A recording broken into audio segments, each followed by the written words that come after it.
There is a book that has outlived empires that believed they would last forever. It has been banned, burned, translated in secret, and hidden under the threat of death, and yet it remains the most widely read book in human history. But it is rarely told for what it truly is, a story. A true story, filled with real people, real choices, and consequences that can still be felt thousands of years later. Tonight, we're going to follow that story from beginning to end. From the earliest days of humanity, when the world was still young and everything remained undecided, to the echoes that continue into our own time. You'll meet the first people to walk the earth, the families who crossed unmapped deserts, the kings who built and destroyed entire kingdoms, and the moments when history quietly changed forever. Before you settle in for tonight's story, if you're enjoying what we do here, a like or a subscribe helps more than you'd think, but only if it's genuine. And if you've got a moment, tell me where in the world you're listening from tonight, and what time it is for you. It's always the best part of reading through the comments. Now, turn the lights down low, get comfortable, and let's begin. Every story has a beginning. Some begin with the birth of a king. Others begin with the outbreak of a war. Some begin with a long journey. Others begin with a painful loss. But the story of the Bible begins in a very different way. It begins before there was a single human being capable of telling it. Before there was even one city upon the earth. Before there were roads, borders, or nations. Before time itself was measured in days, months, or years. It is a place no witness could ever have reached. No historian stood there. No scribe watched these events unfold or recorded what happened. And yet, for thousands of years, millions of people have opened the very first page of the Bible and paused at this exact moment. A moment that belongs to no civilization. Because there were no civilizations yet. A moment that belongs to no people. Because there were no peoples yet. It is the beginning of everything. The first book of the Bible is called Genesis. A name that simply means origin, birth, beginning. And few titles have ever described a book so perfectly. Because everything we will encounter throughout this story begins here. Every family, every kingdom, every city, every promise, every conflict. If you follow the thread far enough, it always leads back to these opening pages. It is remarkable that a book with such enormous influence does not begin by trying to persuade its reader of anything. It never explains who God is. It never attempts to prove that He exists. It doesn't answer the questions most of us would probably ask first. It simply begins. Almost as though the central figure of the story requires no introduction. That single decision makes the opening words of Genesis some of the most recognizable ever written. In the beginning. Only 3 words. Short enough to read in a single breath. Yet within those 3 words lies a reality almost impossible to imagine.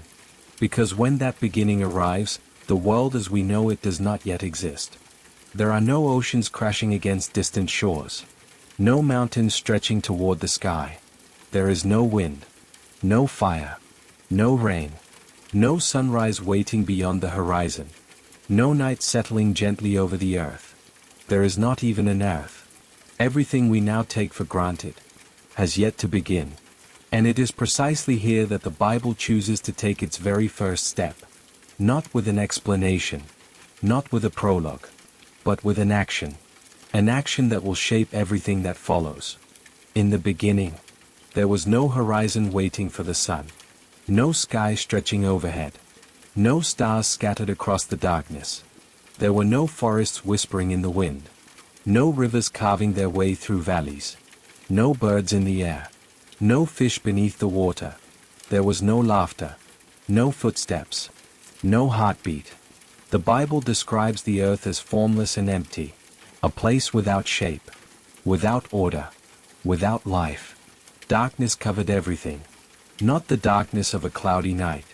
Not the darkness inside a cave. A deeper darkness. A silence beyond anything we can truly imagine. And yet, even there, the story tells us something remarkable. The Spirit of God was present. Hovering over the waters. Quietly. Patiently. As though creation itself was waiting for a single command. Then, without struggle. Without conflict. Without effort, God spoke. "Let there be light." The first words ever recorded in Scripture are not spoken by a king, not by a prophet, not by a human being. They are spoken by God Himself. And with those words, light appeared. The Bible does not describe a long process. It does not linger over the details. It simply says that light came into existence. For the first time, darkness was no longer alone.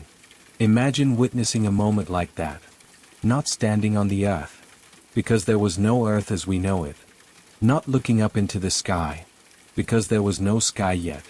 Only the first light breaking into a universe that had never known brightness before. God separated the light from the darkness.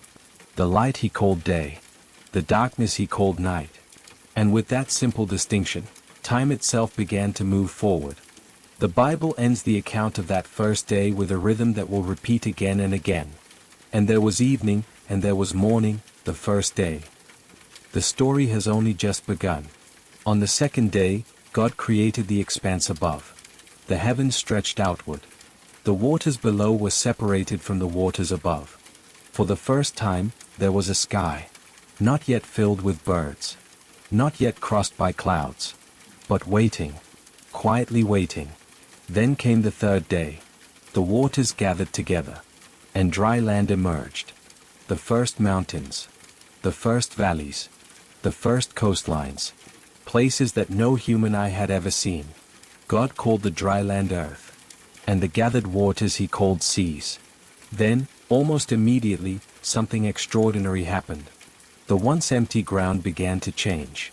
Tiny shoots pushed through the soil. Grass covered the landscape. Flowers appeared. Trees stretched upward. Fruit ripened on branches that had never existed before. The world was becoming alive. Not slowly. Not over countless generations. But through a series of spoken commands. Each one adding another piece to a creation that was steadily taking shape. By the fourth day, the heavens themselves were transformed. The sun was appointed to rule the day. The moon to govern the night.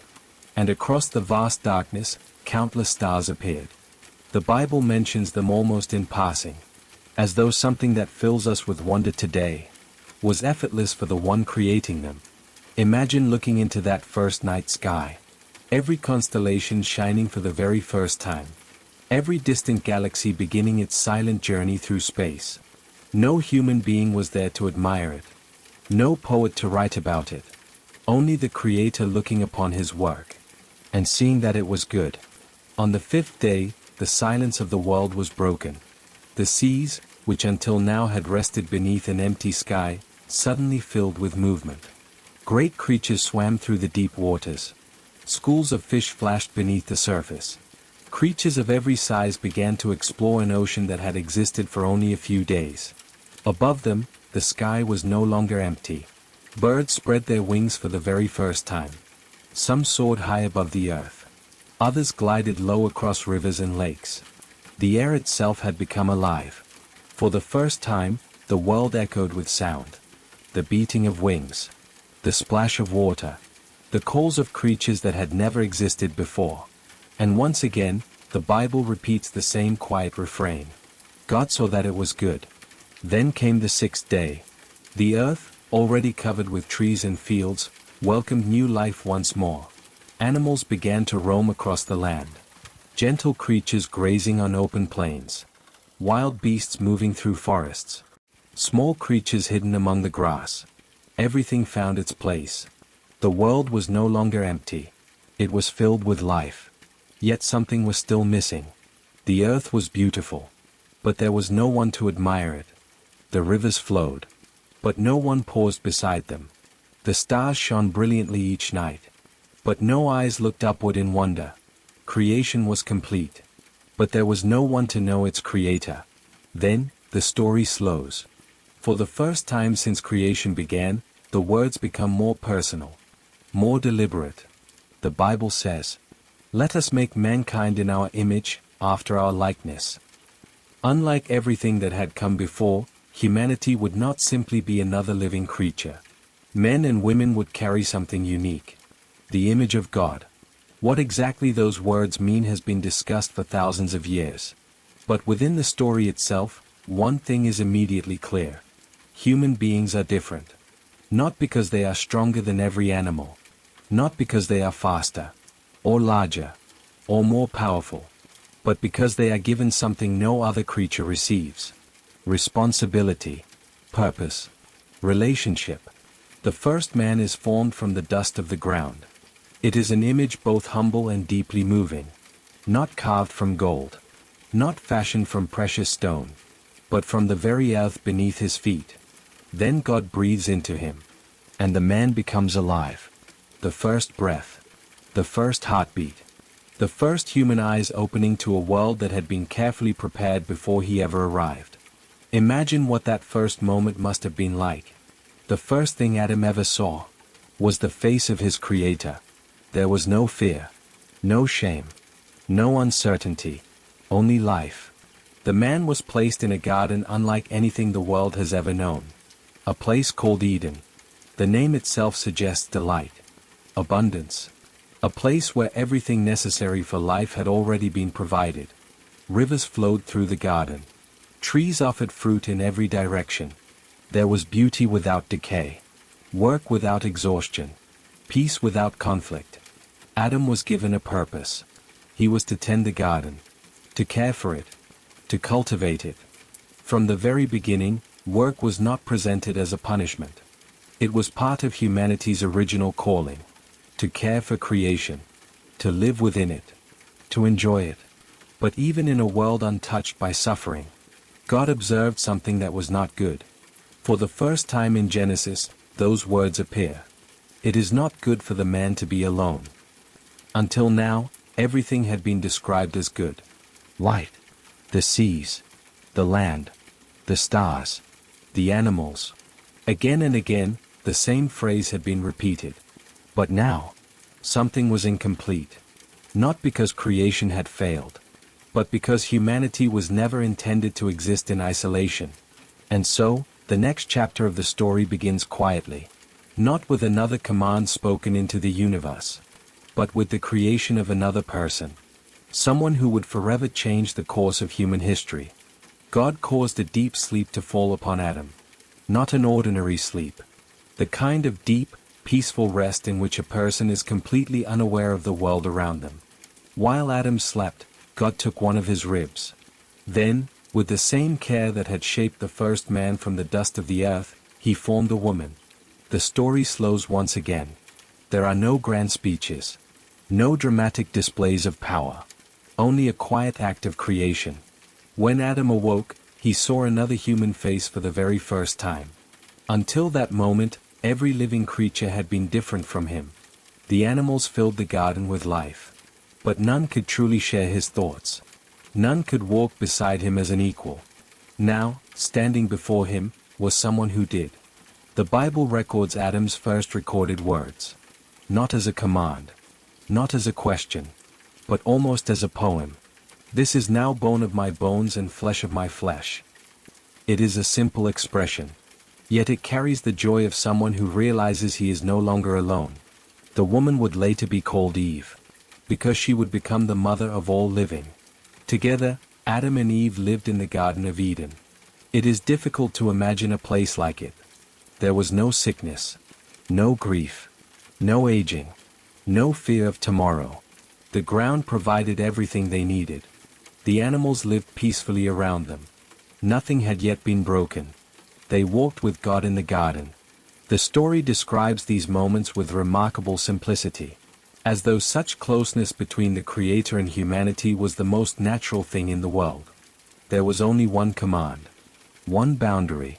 In the center of the garden stood two special trees, the tree of life, and the tree of the knowledge of good and evil. God allowed Adam and Eve to eat freely from every tree in the garden except one.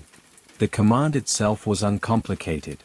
They were not to eat from the tree of the knowledge of good and evil. If they did, death would enter the story. For a time, everything remained exactly as it had been. Peaceful, ordered, whole. But every story reaches a moment when a single decision changes everything. For the Bible, that moment begins not with a storm, not with a battle, but with a conversation. Among all the creatures in the garden was the serpent. The Bible introduces him with only a few words. He was more crafty than any of the other animals. He approached Eve with a question. Not an accusation. Not a threat. Just a question. Did God really say? It is one of the most influential questions ever asked. Because it plants something that had never existed before. Doubt. The serpent did not begin by denying God outright. Instead, he invited Eve to question what she had already been told. Slowly, carefully, the conversation continued. The serpent suggested that eating the forbidden fruit would not bring death. Instead, he claimed it would open their eyes. That they would become like God, knowing good and evil. The fruit itself had not changed. The tree had not changed. Only the way Eve looked at it. She saw that it appeared good for food. Beautiful to the eyes. Desirable for gaining wisdom. Then she reached out. She took the fruit. And she ate. Afterward, she gave some to Adam. And he ate as well. The action takes only a moment. The consequences echo through every page that follows.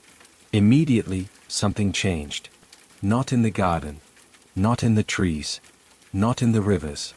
The change happened within them. For the first time, they became aware of their own nakedness. A feeling they had never experienced before entered their hearts. Shame.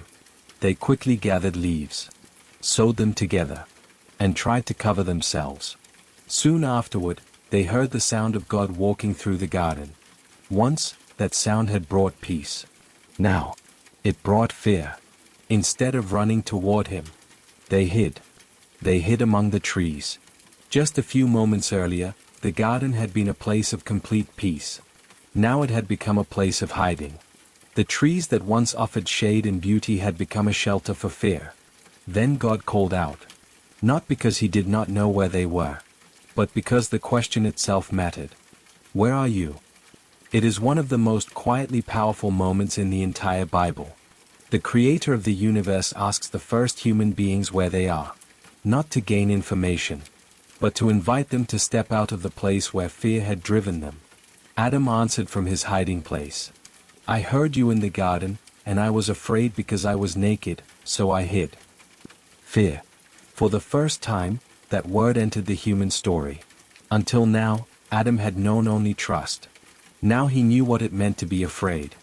God asked another question. Who told you that you were naked? The silence that followed must have been heavy. Adam could have admitted what had happened.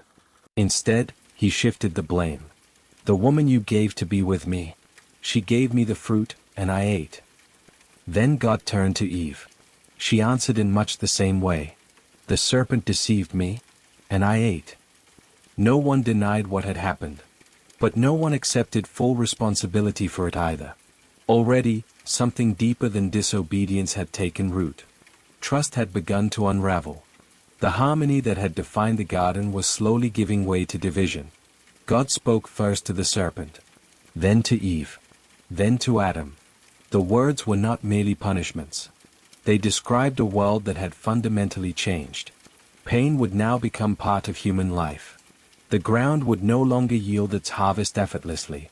Work would require sweat. Relationships would know conflict. And death, once only a warning, had now entered human history. The Garden of Eden itself had not changed. Its rivers still flowed. Its trees still stood. Its beauty remained untouched. The change had happened within humanity. The place that had once been home could no longer remain so. Before Adam and Eve left the garden, the Bible records one small detail that is often overlooked. God made garments of skin for them. Until then, they had tried to cover themselves with leaves. A fragile solution. One that would never last. God himself provided something more lasting. It is a quiet act of compassion in the middle of judgment. Even as the consequences of their choices unfolded, they were not abandoned. Then came the moment that changed the course of the entire biblical story. Adam and Eve left the Garden of Eden. The gates closed behind them. The Bible says that cherubim were placed at the entrance, along with a flaming sword turning in every direction, guarding the way to the tree of life. The image is unforgettable. Humanity standing outside the place it once called home. Looking back. Knowing there was no path that could simply lead them in again. From this point forward, every generation would be born outside the garden. Every child would inherit a world very different from the one God had first declared to be good. Life continued. Adam and Eve built a home beyond Eden. The days passed. The seasons changed. And in time, Eve gave birth to their first son. She named him Cain. Later, another son was born. His name was Abel. The first brothers. The first children ever born into the world. For Adam and Eve, they must have represented hope.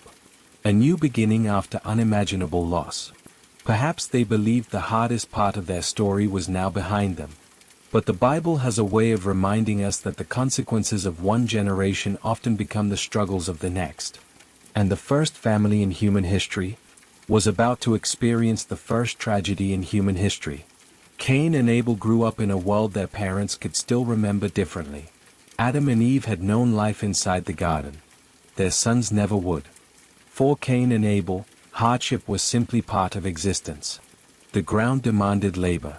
The seasons dictated survival. Every meal required effort. Every harvest depended on patience. As the brothers became men, they chose different paths. Cain worked the soil. Day after day, he cultivated the land, planting and harvesting its fruits. Abel became a shepherd. He led his flocks across open fields, watching over them from sunrise until nightfall. Neither calling was presented as greater than the other. Both were necessary. Both required dedication. Both reflected the new reality of life beyond Eden. Then came a moment unlike anything the family had experienced before. The brothers brought offerings to God. Cain presented some of the fruits of the ground. Abel brought the firstborn of his flock, along with the finest portions. The Bible tells us something happened that day. God looked with favor upon Abel and his offering. But he did not look with favor upon Cain's. Genesis does not spend much time explaining why. For thousands of years, readers have reflected on that question. But the story itself quickly turns our attention somewhere else. Not to the offering, but to Cain's response. His face fell. Anger quietly settled into his heart. God spoke to him before anything else happened. Almost as though giving him the opportunity to choose a different path. Why are you angry? Another question. Just as in the garden, God does not begin with condemnation. He begins with an invitation to reflect. Then came a warning. One of the earliest descriptions of temptation in the entire Bible. Sin is crouching at your door. It desires to have you, but you must rule over it. The image is unforgettable. Not of a distant enemy, but of something waiting quietly, just outside the door. Patient. Watching. Waiting for the moment it is welcomed inside. Cain listened. But he did not master the anger growing within him. Instead, he invited his brother into the field. The Bible gives almost no details. No long conversation. No dramatic build-up. Only a few simple words. While they were together in the field, Cain attacked Abel and killed him. The first brothers. The first murder. Human history had barely begun. And already violence had entered the story. Imagine the silence that followed. The empty field. The absence where Abel's voice had once been. The unbearable realization of what could never be undone. Then God spoke again. This time, he asked another question. Where is your brother Abel? Cain answered with words that have echoed across history ever since. I don't know. Am I my brother's keeper? It is one of the Bible's most heartbreaking responses. Not simply because it avoids the truth, but because it rejects responsibility for another human life. God answered with words that revealed the gravity of what had happened. Your brother's blood cries out to me from the ground. The earth that Cain had spent his life cultivating now carried the memory of his greatest act. The consequences followed. Cain would become a wanderer. The ground would no longer yield its strength to him as it once had. The man who had worked the soil would now spend his life searching for a place to belong. Cain feared something else. If he wandered alone, someone might kill him. But even here, the story takes an unexpected turn. God placed a mark upon Cain. The Bible never tells us exactly what that mark was. Only why it was given. It was a sign of protection, so that no one would take Cain's life in revenge. Judgment and mercy appear side by side once again. Cain left. He settled far from the place where his family lived. And there, generations would grow from his descendants. Meanwhile, Adam and Eve faced a grief unlike any the world had ever known. One son was dead. The other was gone. The first family had been broken. Yet the story was not over. In time, another son was born. His name was Seth. And through Seth, the long story of the Bible would continue. Seth was born into a family that had already known both unimaginable joy and unbearable sorrow. His parents had seen paradise. They had also seen exile. They had celebrated the birth of their first children. And they had buried one of them. Eve looked upon this new son with quiet hope. The Bible records her words with remarkable simplicity. God has granted me another child in place of Abel. It was not an attempt to replace the son she had lost. No child ever could. But it was a reminder that even after tragedy, life continued. Generations passed. Families grew. Children became parents. Parents became grandparents. The world slowly began to fill with people. Small settlements appeared. Fields expanded. Herds multiplied. The human story was moving forward. The Bible tells us that during the days of Seth, people began to call upon the name of the Lord. It is a brief sentence, easy to overlook. Yet it marks an important turning point. Even outside the Garden of Eden, even in a world marked by hardship, humanity still searched for its Creator. Time, however, has a quiet way of changing people. Each generation inherited not only the gifts of those who came before them, but also their failures. The descendants of Adam spread across the earth. Cities grew larger. Families became tribes. The world became increasingly populated. But something else was growing as well. Violence. Pride. Corruption. The Bible describes humanity with a sadness that almost feels personal. People did not simply make occasional mistakes. Their hearts became consumed by evil. The thoughts of many were bent continually toward violence. Trust gave way to selfishness. Power replaced compassion. The strong oppressed the weak. The value of human life steadily diminished. Imagine living in such a world. A place where kindness had become rare. Where justice was difficult to find. Where fear had become part of ordinary life. The earth that had once been declared good, now groaned beneath the weight of human choices. Then Genesis says something extraordinary. It tells us that God was grieved. Not angry alone.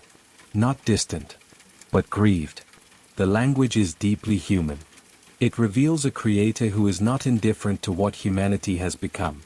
Who sees suffering. Who sees cruelty. And whose heart is moved by it. Yet even in a world overwhelmed by darkness, one name quietly emerges from the story. Noah. The Bible introduces him with almost startling simplicity. Noah found favor in the eyes of the Lord. He was not described as a mighty king. Not as a brilliant warrior. Not as the ruler of a great nation. He was simply a man who walked faithfully with God. Sometimes the greatest turning points in history begin with someone the world would hardly notice. Noah lived among people who had learned to ignore the voice of God. Yet he chose a different path. Day after day. Year after year. Quietly. Faithfully. Then came an announcement unlike anything humanity had ever heard. God told Noah that the corruption of the earth had reached its limit. A great flood would come. Not a local storm. Not a river overflowing its banks. A flood that would cover the world known to Noah. Everything would change. But alongside the warning came a command. Noah was to build an ark. A vessel unlike anything anyone had ever seen. Large enough to preserve life through the coming judgment. Imagine hearing those instructions for the very first time. There was no coastline nearby. No ocean waiting just beyond the hills. Only dry land stretching into the distance. And yet Noah began to build. One piece of wood at a time. One beam after another. While the rest of the world carried on as though nothing would ever change. 4 years, the sound of Noah's work echoed across the land. Wood being cut. Massive beams being lifted into place. The steady rhythm of hammers striking timber. The ark grew larger with every passing season.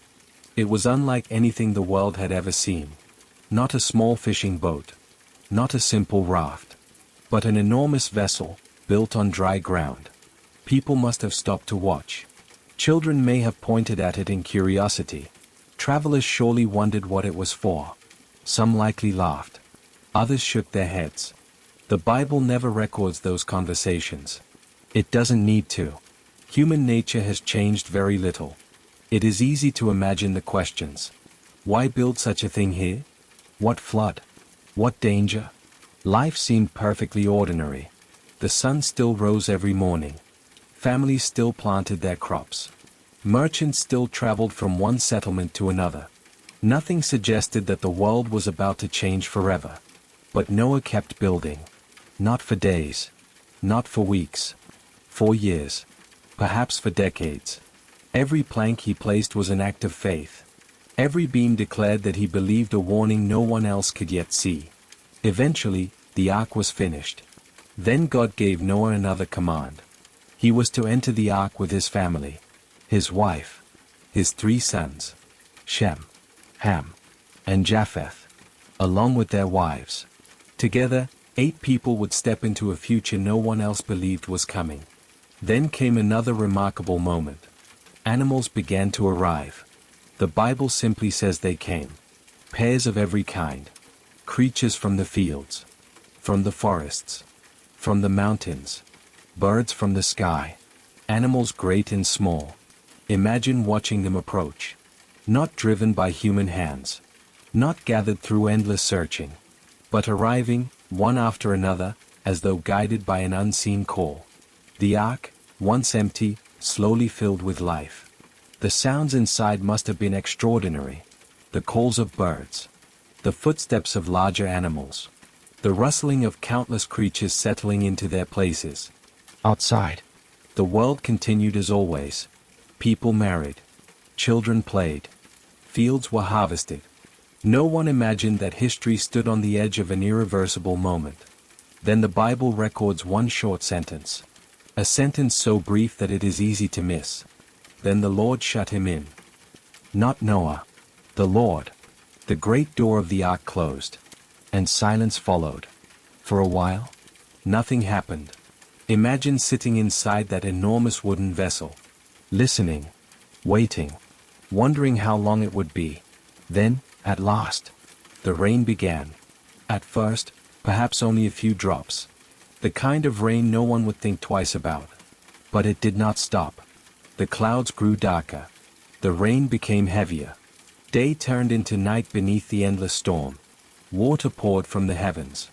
The fountains of the deep burst open. Rivers overflowed. Valleys disappeared beneath rising water. Soon, the flood reached places where no flood had ever reached before. The familiar landscape vanished. Roads disappeared. Fields vanished beneath the water. Entire settlements were swallowed by the rising waves. The ark began to lift. Slowly at first. Then steadily. The vessel that had seemed so strange upon dry land was now the only refuge in a world covered by water. For 40 days and 40 nights. The rain never ceased. There was no break in the clouds. No glimpse of blue sky. Only the endless sound of falling rain. Inside the ark, Noah and his family could do nothing but wait. Outside, the old world disappeared beneath the waters. The rain continued without pause. One day became another. Then another.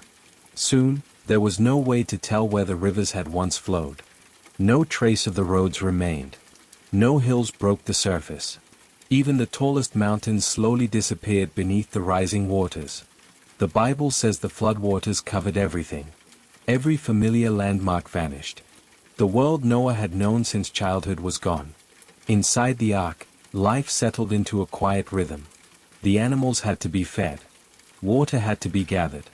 Every day brought new tasks. Outside, there was nothing to see except an endless sea stretching in every direction. Imagine standing inside that enormous wooden vessel. Feeling it rise and fall with every wave.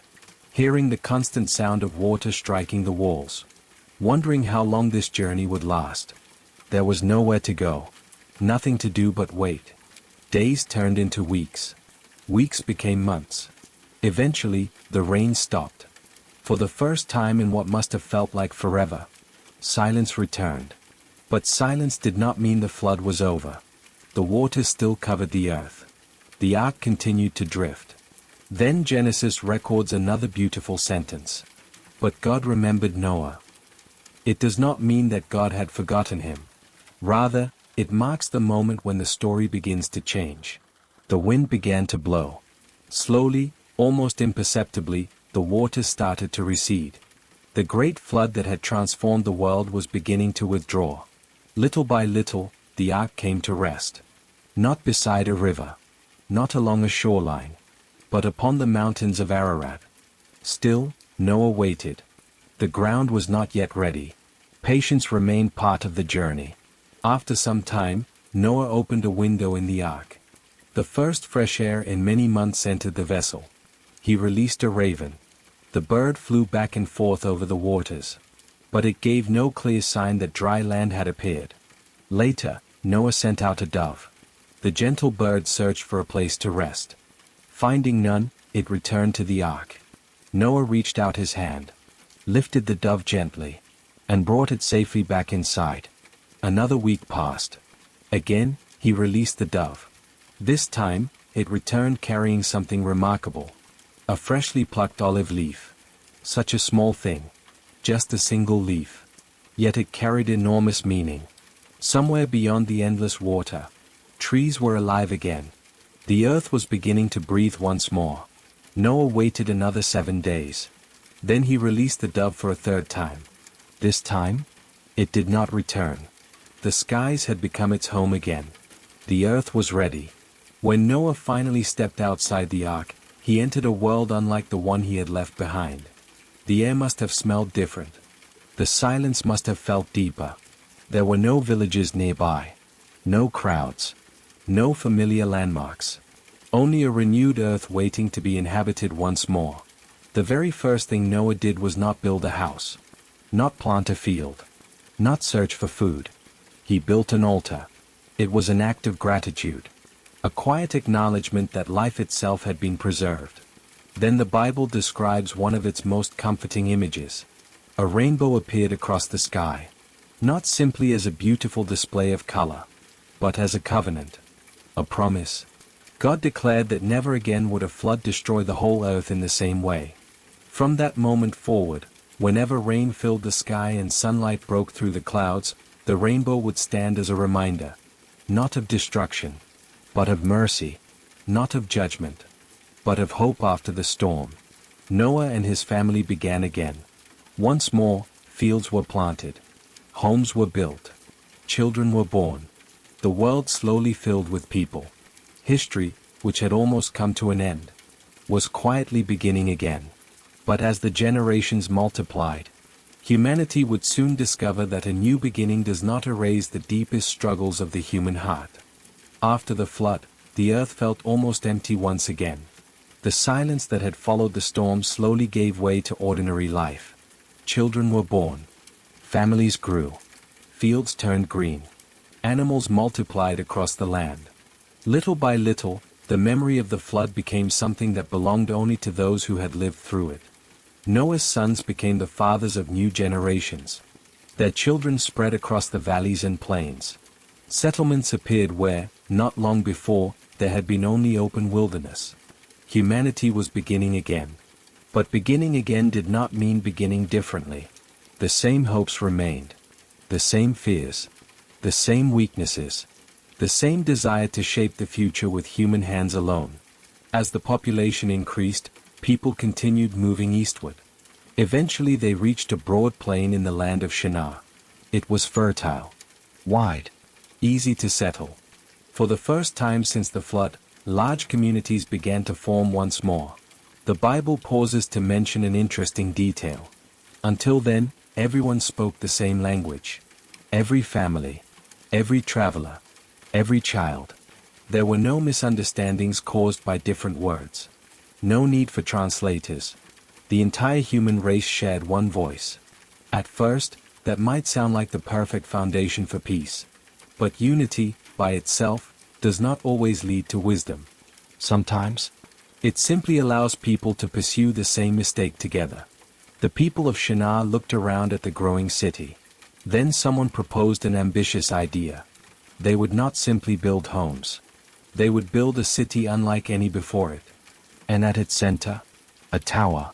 Not just a tall building. A monument. A symbol. Something that would reach toward the heavens. The Bible even records their motivation. Let us make a name for ourselves. Those words reveal something deeper than architecture. This was not merely about construction. It was about legacy, recognition, the desire to become unforgettable. They feared being scattered across the earth. So they decided to create something that would bind everyone together. They baked bricks instead of using stone. They used bitumen as mortar. Day after day, the tower climbed higher. From a distance, it must have looked astonishing. Each new level rising above the plain. Each layer announcing the confidence of those building it. Imagine the atmosphere. Workers calling to one another. The constant rhythm of construction. Children growing up beneath a tower that seemed to rise a little higher every year. Many probably believed it would never stop growing. That one generation would simply continue the work of the previous one. Until the tower touched the heavens. Then the story changes direction. The Bible says that the Lord came down to see the city and the tower. The wording is quietly remarkable. The people imagined they were building something that reached heaven. Yet the story describes God as coming down simply to observe it. Not because the tower had truly reached him, but because even humanity's greatest achievements remain small beside the Creator. God saw that humanity, united by one language and driven by one purpose, would continue pursuing its own ambition without restraint. So something happened that no builder could have anticipated. Their language changed. Suddenly, conversations that had once been effortless became impossible. Instructions were misunderstood. Simple requests became confusing. Workers who had collaborated for years could no longer understand one another. Imagine arriving at the construction site one morning, calling out to a friend, only to discover that every word sounded unfamiliar. The noise of busy construction would slowly be replaced by puzzled expressions. Frustration. Silence. Groups naturally gathered with those they could still understand.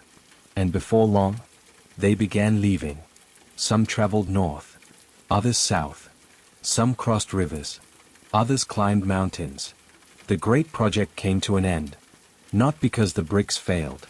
Not because the tower collapsed, but because the people could no longer speak with one another. The unfinished city became known as Babel, a name forever associated with confusion. From there, humanity spread across the earth. New languages emerged. New cultures slowly formed. New peoples began writing their own histories. The nations of the world, so familiar to us today, had begun their long journey. At first glance, it may seem like the end of one story. Humanity scattered across the earth, following countless different paths. But the Bible is about to narrow its focus dramatically. Until now, it has told the story of all mankind. From this point forward, it begins following one family. One man. A man living quietly in a city called Ur. A man who had no idea that his next decision would change the course of history forever. His name was Abram. Abram lived in a city unlike the quiet villages his ancestors had known. His home was Ur, one of the great cities of the ancient world.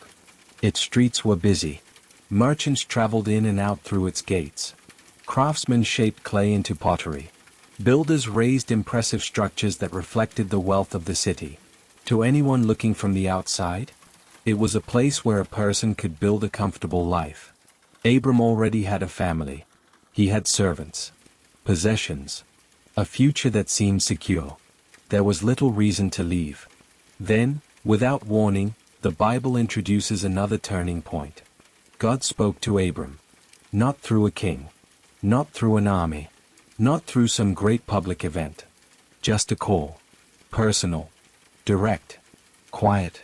Leave your country, your people, and your father's household. It was an astonishing request. God did not begin by showing Abram where he was going. He did not hand him a map. He did not explain how long the journey would last. Instead, he simply said, "And go to the land I will show you." Imagine hearing those words. Leaving behind everything familiar. The streets you have walked since childhood. The people who know your name. The graves of your ancestors. The life you spent years building. All for a destination that had not yet been revealed. Then came a promise.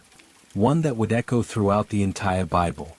God told Abram that he would make him into a great nation. That he would bless him. That through him, all the families of the earth would one day be blessed. At that moment, those promises must have sounded almost impossible. Abram was already 75 years old. His wife, Sarai, had never been able to have children. The idea of becoming the father of a great nation seemed almost unimaginable. Yet the Bible records Abram's response in only a few words. So Abram went. No long debate. No negotiation. No list of conditions. He simply left. Sometimes, the most extraordinary acts of faith are described with the simplest sentences. Abram gathered his household, his servants, his livestock, everything they owned. Then the long journey began. Imagine the caravan moving slowly across the landscape. Camels carrying supplies. Sheep and goats following behind. Children running alongside the animals. Dust rising beneath countless footsteps. Each day carried them farther from everything they had ever known. They crossed rivers. Traveled through dry valleys. Camped beneath skies filled with stars. The destination remained unknown. All Abram possessed was a promise. Eventually, they arrived in the land of Canaan. It was beautiful. Rolling hills. Open fields. Ancient oak trees spreading their branches across the countryside. But there was one important detail. The land was not empty. Other peoples already lived there. Cities already stood. Families had called this place home for generations. God appeared to Abram once more. Looking across that land, he said, "To your offspring I will give this land." Again, the promise seemed difficult to understand. Abram still had no son. No heir. No child through whom such a promise could possibly unfold. Yet instead of questioning God, he built an altar. A quiet place of worship. A simple expression of trust. Then the journey continued. Abram lived as a traveler. Moving from place to place.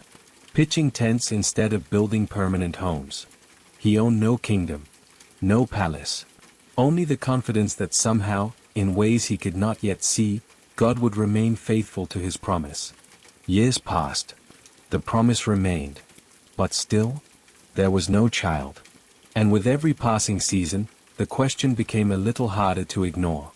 Years passed. Then more years. The tents were pitched and taken down countless times. The seasons came and went. Children were born all around them. The sons and daughters of neighboring families grew into adults. Yet Abram and Sarai remained alone. Every promise seemed to move farther into the distance. Imagine what those evenings must have been like. After the day's journey was over. After the animals had settled. After the fire had grown quiet. Looking across the camp and seeing other families gathered together. Parents with their children. Grandparents surrounded by grandchildren. And then returning to a tent where only silence waited. The Bible never hides that struggle. Abram believed God. But belief did not erase his questions. One day, he spoke honestly. "Lord God, what can you give me, since I remain childless?" It was not a question born of rebellion. It was the question of someone who had waited for years. Someone who still trusted. But who no longer understood how the promise could possibly come true. God answered in a way Abram would never forget. He led him outside. Far from the light of the campfire. Far from the distractions of the tents. Then he said, "Look up at the sky. Imagine lifting your eyes into the night. Not the night skies we know today, softened by the lights of cities. But the ancient sky above the deserts of Canaan. Thousands upon thousands of stars. So many that counting them would be impossible." Then God said, "So shall your descendants be." The promise had become even greater. Not merely one son, Not merely one family, but descendants as countless as the stars themselves. Genesis records one of the most important sentences in the entire Bible. Abram believed the Lord. The circumstances had not changed. Sarai was still unable to have children. The years continued to pass. Nothing about the visible world suggested the promise was any closer. Yet Abram chose to trust what he could not yet see. Still, waiting is rarely easy. Eventually, Sarai proposed another solution. According to the customs of that time, a servant could bear a child on behalf of her mistress. Perhaps, she thought, this was how God's promise would come to pass. Her servant was an Egyptian woman named Hagar. Abram agreed. In time, Hagar gave birth to a son. His name was Ishmael. For a moment, it seemed the long wait had finally ended. But the peace they hoped for never came. Tension entered the household. Relationships became strained. What had begun as an attempt to solve the problem only created new sorrow. Years later, when Abram was 99 years old, God appeared to him once again. This time, the promise was renewed. But something else happened as well. God changed Abram's name. No longer would he be called Abram. From that day forward, he would be known as Abraham. The name itself carried a promise. Father of many nations. It must have sounded almost unbelievable. A man nearing 100 years old? Still without the son God had promised. Then God also changed Sarai's name. She became Sarah. And for the first time, God said something unmistakably clear. Within a year, Sarah herself would have a son. Abraham listened. Then he laughed. Not because he wished to mock God, but because the promise seemed so impossible. How could two elderly people become parents? How could life begin where every expectation said it was too late? Yet the story was quietly moving toward one of the greatest miracles in Genesis. Because sometimes, the promises that seem most impossible are the very ones that change history forever. Sarah heard the promise as well. She was listening from the entrance of the tent while Abraham spoke with the visitors. When she heard that she would bear a son within a year, she laughed quietly to herself. Not because she wished to mock God, but because life had taught her to stop expecting the impossible. She had spent decades hoping for a child, then years learning to live without one. Now she was an old woman. The season for such dreams seemed long behind her. Yet the question that followed has echoed through the centuries. Is anything too hard for the Lord? The answer would come, not through argument, but through time. The seasons continued to change. Then, exactly as God had promised, Sarah became pregnant. Imagine what that must have felt like. After years of disappointment. After prayers that seemed unanswered.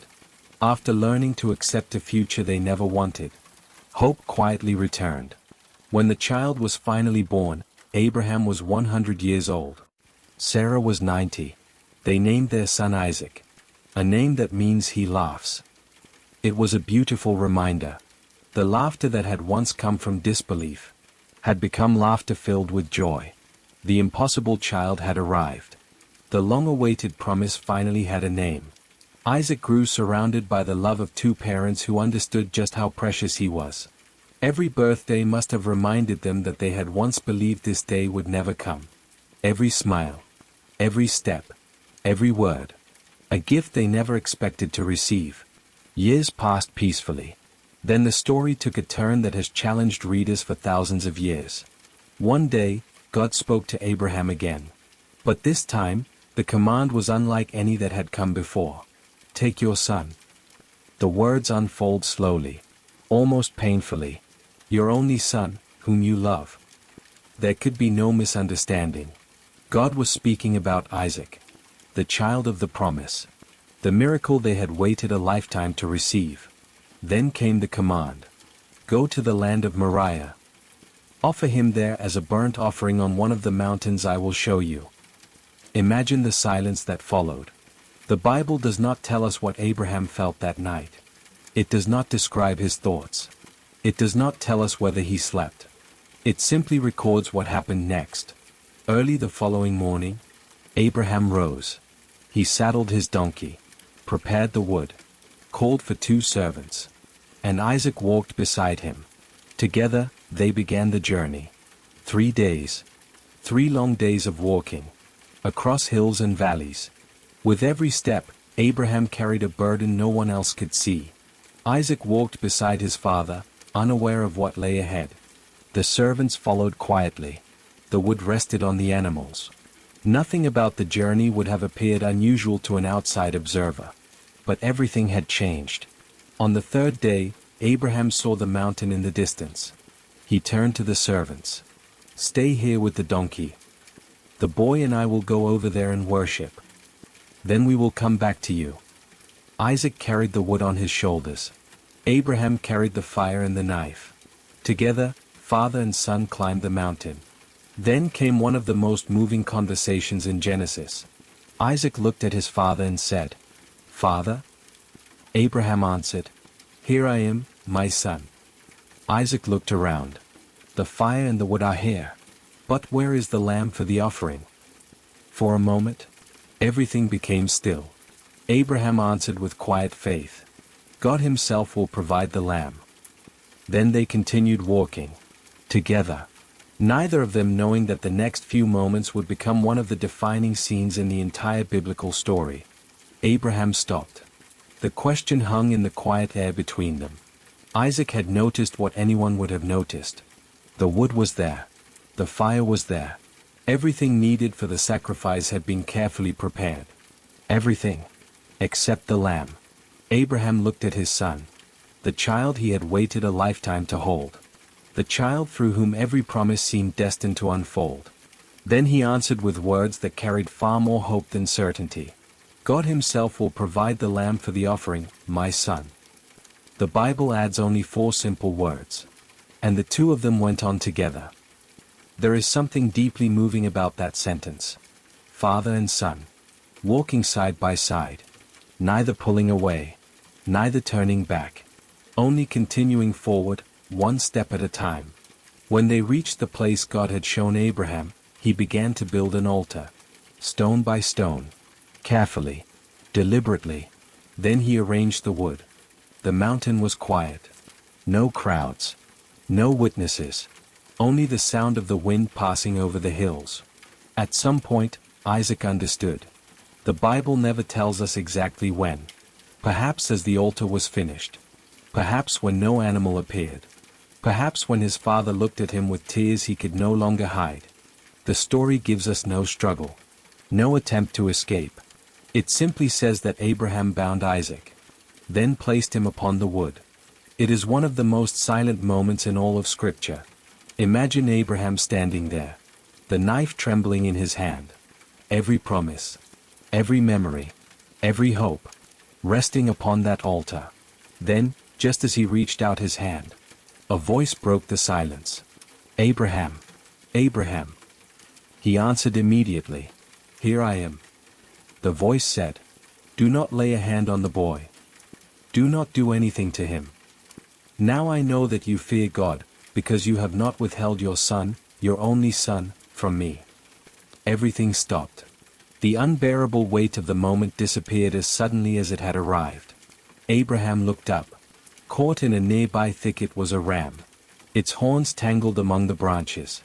The sacrifice God had promised was already there. Abraham offered the ram instead of his son. And he named that place, "The Lord will provide." It became a memory that would live far beyond Abraham's lifetime. A reminder that, at the very moment when hope seemed lost, provision had already been waiting. Then God spoke once more. The promises were repeated again. Abraham's descendants would become as numerous as the stars above and the sand along the seashore. And through his offspring, all the nations of the earth would be blessed.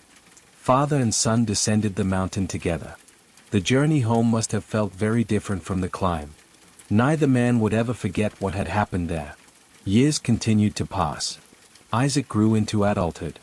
Abraham watched the son he had nearly lost become a man. Eventually, Sarah died.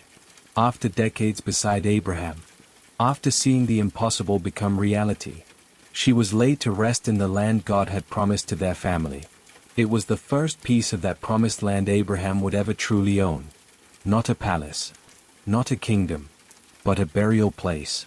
Even then, he continued believing that God's promises stretched far beyond his own lifetime. Before Abraham himself reached the end of his days, one concern remained. Isaac needed a wife. The promise would continue through the next generation. So Abraham sent his oldest servant on a long journey back toward the land where his relatives lived. The servant carried gifts, camels, supplies, and one quiet prayer, that God would guide him to the right person. Without realizing it, another chapter in the story of this remarkable family was about to begin. Abraham's servant traveled for many days, across deserts, through valleys, past towns and villages that Abraham himself had once known. The journey was long, but the responsibility resting upon his shoulders felt even greater. He had not been sent merely to find a wife. He had been entrusted with the future of Abraham's family. When he finally arrived near the city of Nar, evening was approaching. Outside the town was a well. It was the hour when young women came to draw water for their households. The servant stopped there. His camels knelt beside the well. Then, before speaking to anyone, he prayed. It was a simple prayer. Quiet. Personal. He asked God for guidance. Not through a miracle that would shake the earth, but through an ordinary act of kindness. He prayed that the right woman would offer him water, and that, without being asked, she would also offer water to his camels. It was no small request. A single thirsty camel can drink an astonishing amount of water. To offer water to one man was generous. To water an entire caravan of camels required patience, strength, and a willing heart. Before he had even finished praying, a young woman approached the well. Her name was Rebekah. She carried a jar upon her shoulder. With calm confidence, she lowered it into the well and filled it. The servant stepped forward. "Please," he said, "may I have a little water from your jar?" Without hesitation, Rebekah lowered the jar. "Drink, my lord." He drank. Then, exactly as he had prayed, she smiled and said, "I'll draw water for your camels too, until they have had enough." Imagine the scene. Again and again she lowered the jar. Again and again she carried water to the waiting animals. One camel. Then another still. The servant remained silent, watching. Every trip to the well seemed to answer the prayer he had whispered only moments before. When the camels had finished drinking, he gave her gifts. A gold nose ring. 2 heavy bracelets of gold. Then he asked a simple question. "Whose daughter are you?" When she answered, the servant could hardly believe what he had heard. She belonged to Abraham's own extended family. The journey that had seemed so uncertain now appeared to have been guided from the very beginning. Unable to contain his gratitude, the servant bowed his head. There, beside the well, he worshipped God. Not because every question had already been answered, but because the first steps had unfolded with remarkable faithfulness. Rebekah hurried home. Her family welcomed Abraham's servant with generous hospitality. That evening, a meal was prepared. But before eating, the servant insisted on telling his entire story. He spoke of Abraham, of God's promises, of Isaac, of the prayer beside the well, and of Rebekah's unexpected kindness. When he finished, the family sat quietly. What could they say? Everything seemed to point in one direction. Finally they answered, "This comes from the Lord." Rebekah herself was asked whether she was willing to go. No one forced her. No one demanded an immediate answer. She simply replied, "I will go." And so another long journey began. She left behind the home where she had grown up. Her family. Everything familiar. Just as Abraham had done many years before. Days later, the caravan approached the land where Isaac was living. As evening settled across the fields, Isaac was walking alone. The Bible says he had gone out to meditate. Perhaps he was praying. Perhaps he was reflecting on all that had happened since his father's servant departed. Then, in the distance, he saw the camels approaching. At that same moment, Rebekah looked up. She saw a man walking across the fields toward them. When she learned that it was Isaac, she covered herself with a veil. The servant told Isaac everything that had happened. Every mile of the journey. Every answered prayer. Every unexpected turn. Then Isaac welcomed Rebekah into his mother's tent. She became his wife. And the Bible adds one quiet sentence that says more than many pages could ever express. And Isaac loved her. It is the first time in Scripture that those words appear. Love. Simple. Gentle. Quietly woven into a story that had already crossed deserts, promises, and generations. The family through whom God's covenant would continue had entered a new chapter. And before long, another generation would be born. A generation that would bring two brothers into the story. Two brothers whose choices would shape the destiny of Israel for centuries to come. Their names would be Esau and Jacob. In time, Rebekah became pregnant. Her joy was great. But the pregnancy was unlike anything she had expected. The children struggled within her. The movement was so intense that she became deeply troubled. Unable to understand what was happening, she sought the Lord. The answer she received revealed that this was no ordinary family. Two nations are in your womb. Two peoples from within you will be separated. One people will be stronger than the other, and the older will serve the younger. It was a surprising promise. In the ancient world, the oldest son almost always inherited the family's greatest blessing. He received the larger inheritance. He became the head of the household. He carried the family's future. Yet before either child had even been born, God declared that this family would not follow the expected pattern.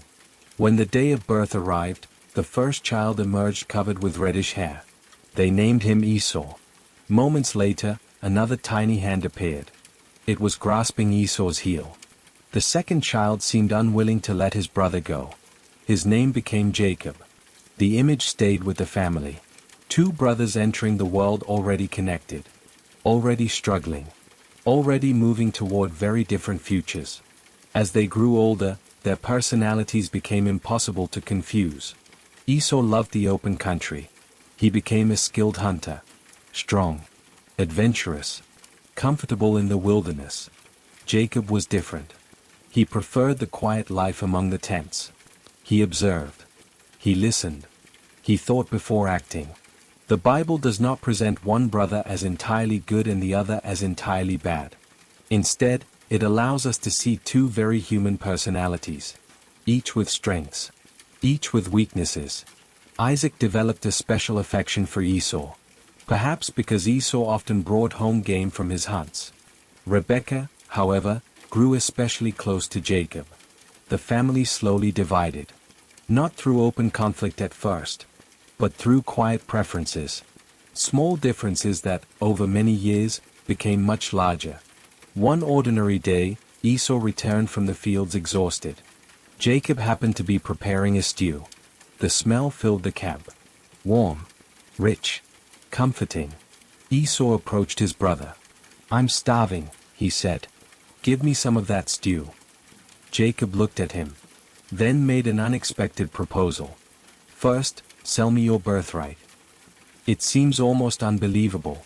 Trading the privileges of the firstborn for a single meal. Yet Esau, overwhelmed by his immediate hunger, answered, "What good is my birthright if I'm about to die?" Jacob insisted on an oath. Esau agreed. Only then did Jacob hand him the bread and the stew. The meal lasted only a short time. The decision would last a lifetime. The Bible offers no dramatic speech. Only one quiet observation. So Esau despised his birthright. Not because he hated his family. Not because he rejected God outright. But because, in that moment, the satisfaction of the present seemed more valuable than the promise of the future. Years continued to pass. Isaac grew old.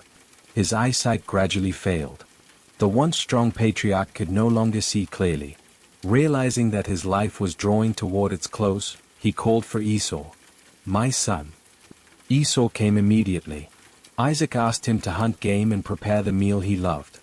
Afterward, he intended to give Esau the blessing reserved for the firstborn. It was a deeply significant moment. The blessing was not simply a father's farewell. It carried authority, inheritance, the future of the covenant itself.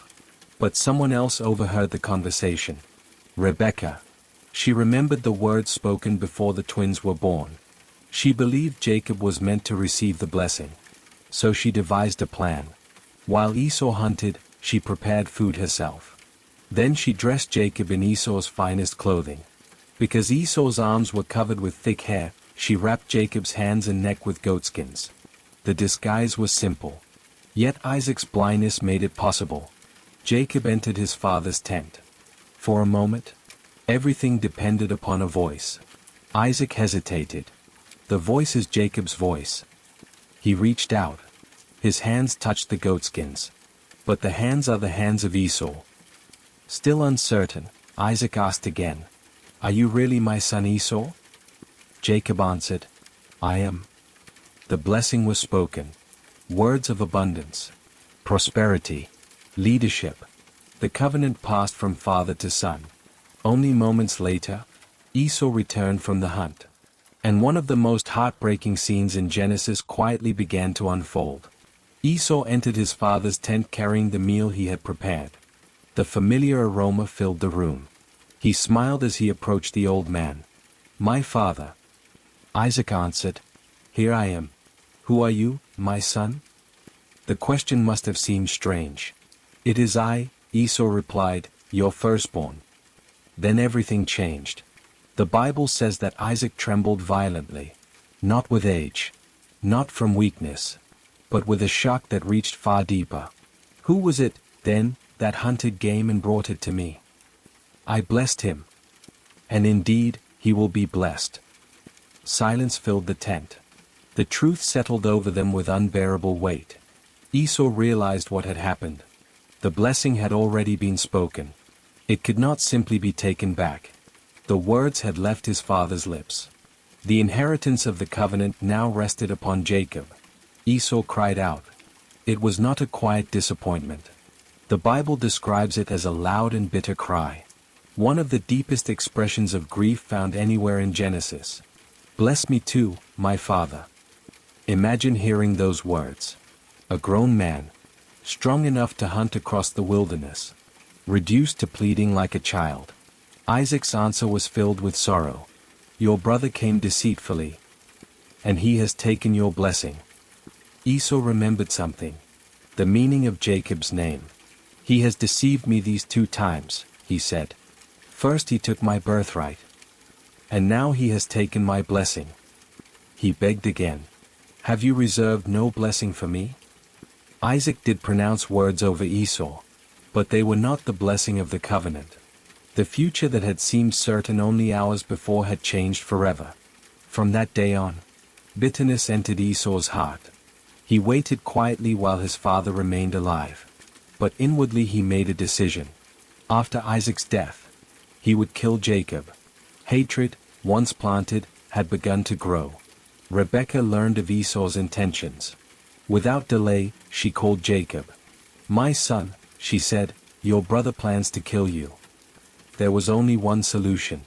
Jacob had to leave immediately. He would travel north to the home of Rebekah's brother, Laban.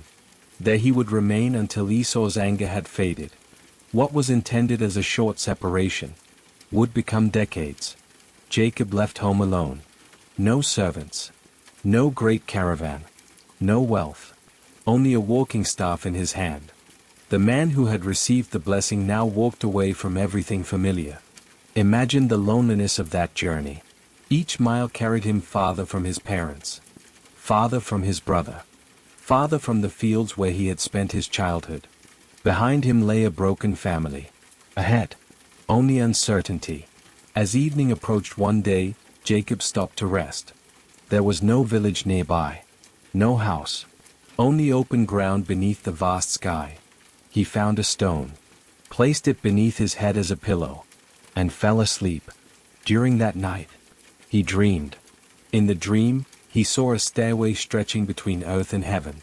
Its base rested upon the ground beside him. Its top reached into the heavens. Angels moved up and down upon it. The image was unlike anything described before in Scripture. A bridge. A connection between the ordinary world and the presence of God.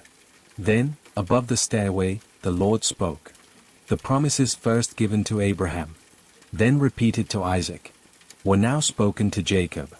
The land beneath him would belong to his descendants. His family would become countless. Through them, all the families of the earth would be blessed. And finally came words Jacob desperately needed to hear. I am with you. I will watch over you wherever you go. I will bring you back to this land. I will not leave you until I have done what I have promised you. Jacob awoke suddenly. The wilderness around him looked exactly the same. The stars still filled the sky. The stone still rested beneath his head. Yet everything had changed. He whispered, "Surely the Lord is in this place, and I did not know it." He stood, took the stone that had served as his pillow, and set it upright as a memorial.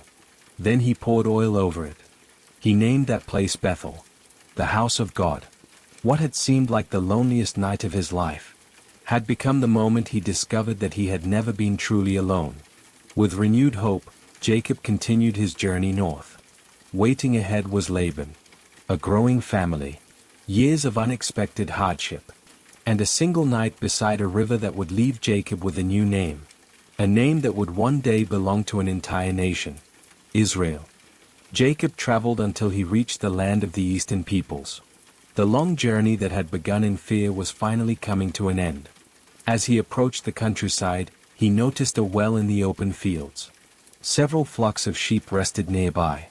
Large stones covered the mouth of the well, protecting the water beneath. Shepherds gathered there, waiting until enough flocks had arrived. Only then would they work together to roll the heavy stone aside.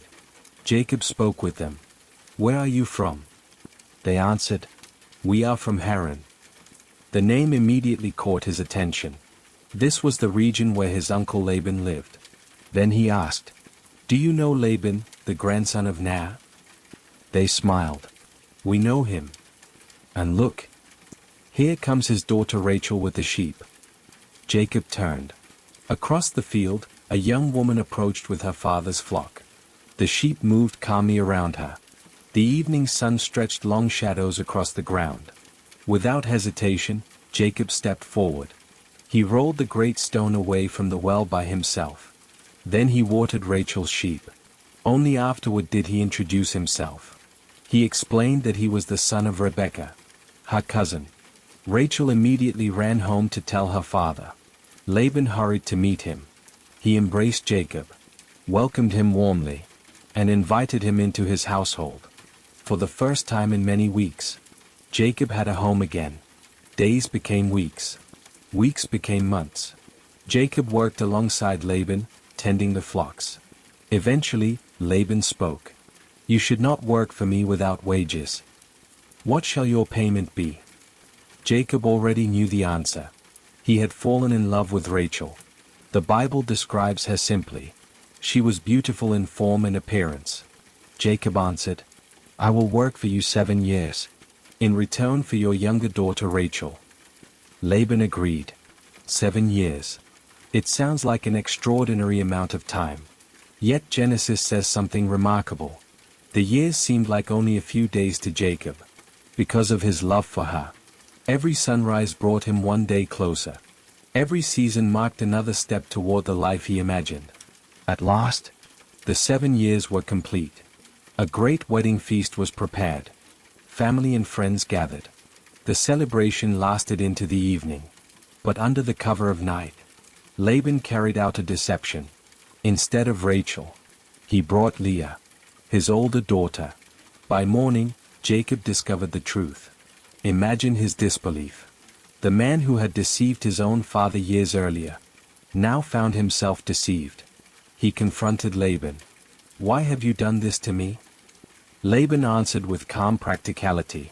"It is not our custom to marry the younger daughter before the firstborn." The explanation offered little comfort. Another agreement was made. Jacob would receive Rachel as well, but only after agreeing to work 7 more years. 14 years in total. Jacob accepted. His love for Rachel remained unchanged. So he stayed. The household grew. Leah bore children. Rachel waited. Years passed before Rachel herself finally gave birth. Her first son was named Joseph. His arrival filled Jacob with joy. Joseph would become the child most closely associated with his father. Not because Jacob loved his other children less, but because Joseph had been born after so many years of waiting. The family continued to grow. 12 sons would eventually be born, each one becoming the ancestor of one of the tribes of Israel. Yet beneath the surface, peace was fragile. Jealousy quietly spread among the brothers. Different mothers, different affections, different expectations. Jacob himself remained far from home. After many years serving Laban, he longed to return to the land God had promised. Eventually, God told him it was time. Jacob gathered his wives, his children, his servants, his enormous flocks. Then, while Laban was away, they quietly departed. When Laban discovered they had gone, he pursued them across the countryside. The meeting could have ended in violence.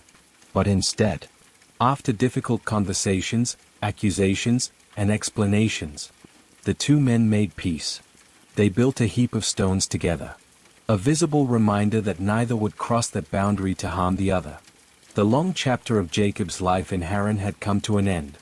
Now another journey lay before him. The journey home. But there was one problem Jacob could not escape. Ahead waited his brother Esau. The last time they had seen one another, Esau had wanted him dead. More than 20 years had passed. Time had changed many things. But Jacob did not know whether it had changed his brother's heart. As he drew closer to home, messengers returned with troubling news.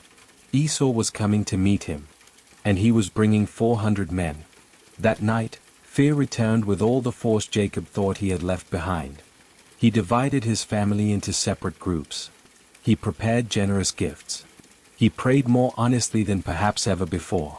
Then, after sending everyone ahead across the river, Jacob remained alone. The silence of the night surrounded him. And before dawn, a mysterious stranger appeared. What followed would become one of the most extraordinary encounters in the entire book of Genesis. The man came without warning. No introduction. No explanation. Only a presence in the darkness. The Bible simply says that a man wrestled with Jacob until daybreak.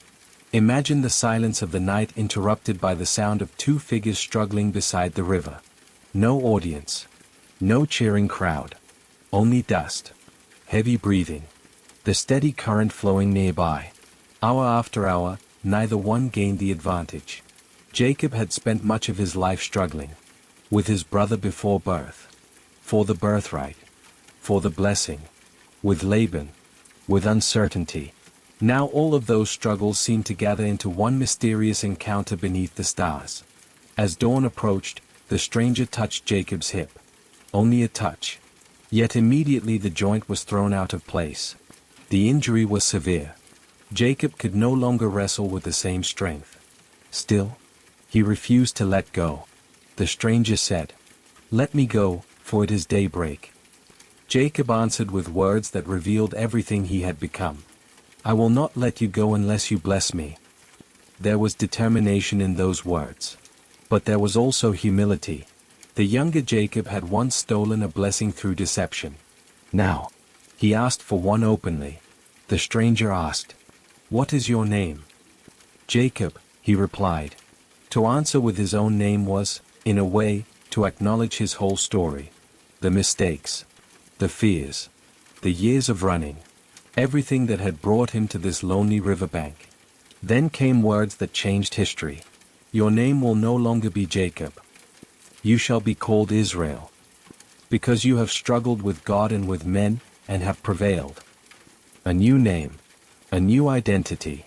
No longer defined by the person he had once been, but by the transformation God had worked within him. Jacob asked for the stranger's name.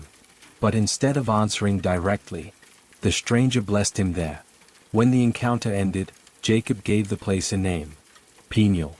"For I have seen God face to face," he said, "and yet my life has been spared." As the sun rose over the horizon, Jacob walked away. But he walked differently. His injured hip left him with a permanent limp. Every step for the rest of his life would remind him of that night. Sometimes, the deepest encounters with God leave visible marks. Not to weaken us, but to remind us that we have been changed. Soon afterward, Jacob looked into the distance. Esau was approaching. 400 men rode with him. Jacob arranged his family carefully. The servants first. Then Leah and her children. Then Rachel with young Joseph. Finally, Jacob himself walked ahead of everyone. No longer hiding. No longer running. As he drew near, he bowed to the ground. Once. Twice. 7 times in all. A gesture of complete humility. Then something happened that Jacob had never expected. Esau ran toward him. Not with a sword. Not with anger. But with open arms. He embraced his brother. He threw his arms around his neck. They wept together. Years of fear dissolved in a single moment of forgiveness. The hatred that had once divided them had not survived the passing of time. Imagine what Jacob must have felt. For decades he had imagined this meeting. He had prepared gifts. Planned escape routes. Expected violence. Instead, he found mercy. When Jacob urged Esau to accept the gifts he had brought, he explained why. I have seen your face. And it is like seeing the face of God. The words echoed the experience of Peniel. Jacob had encountered God's grace beside the river. Now he encountered that same grace through his brother's forgiveness. The family journey continued. Jacob eventually settled in the land of Canaan. There, the next generation grew together. 12 sons. 1 daughter. A large household filled with laughter, work, disagreements, and ordinary moments. Yet beneath the surface, another family conflict was quietly taking shape. Jacob loved Joseph more than his other sons. Perhaps because Joseph had been born to Rachel. Perhaps because he had arrived after so many years of waiting. Whatever the reason, the favoritism became impossible to hide. Jacob gave Joseph a beautiful robe. A richly ornamented garment unlike anything his brothers possessed. Every time Joseph wore it, the message seemed unmistakable. He was different. He was favored. The brothers noticed. Resentment slowly settled into their hearts. Then Joseph began having dreams. In one dream, the sheaves of grain belonging to his brothers bowed before his own. In another, the sun, the moon, and 11 stars bowed down to him. Joseph shared the dreams openly, perhaps with youthful innocence, perhaps without realizing how his words would be received. His brothers listened, and their resentment deepened. The dreams seemed to suggest that one day, they would all bow before him. To them, such an idea was unbearable. The seeds of jealousy had already been planted. Now, they were beginning to grow into something far more dangerous. Joseph probably never imagined how deeply his dreams wounded his brothers. To him, they may have seemed mysterious, even exciting. Perhaps he believed they carried some hidden meaning that would reveal itself one day. But his brothers heard something very different. They heard pride. They heard superiority. They heard the suggestion that the younger brother intended to rule over them all. The robe. The dreams. Their father's obvious affection. Each grievance alone might have faded with time. Together, they became something much harder to overcome. Jacob remained unaware of how dangerous the situation had become. One day, his older sons had taken the flocks far from home, grazing them near Shechem. Days passed. Jacob began to worry. He called Joseph. Go and see whether your brothers are well. Joseph agreed without hesitation.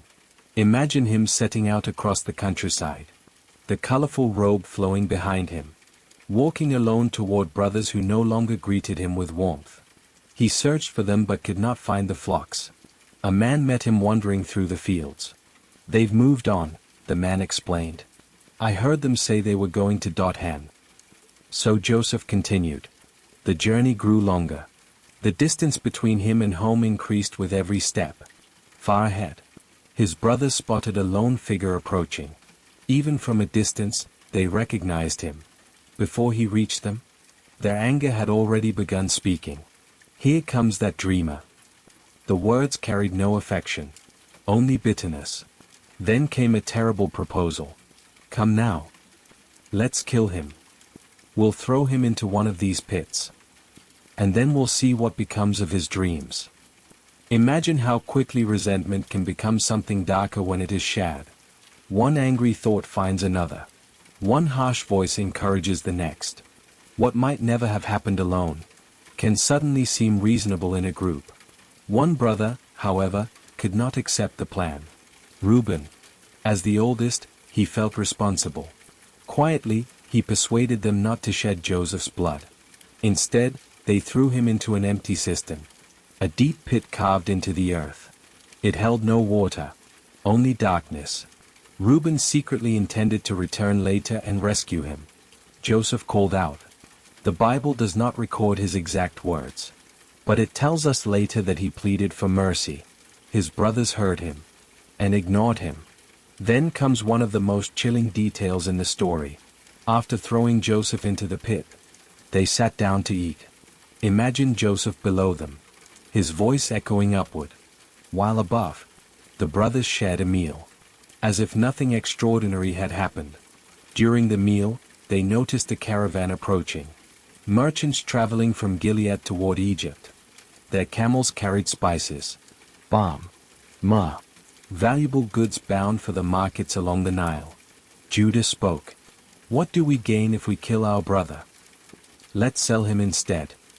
The others agreed. When the merchants arrived, Joseph was pulled from the pit. Not to be rescued, but to be sold. 20 pieces of silver changed hands.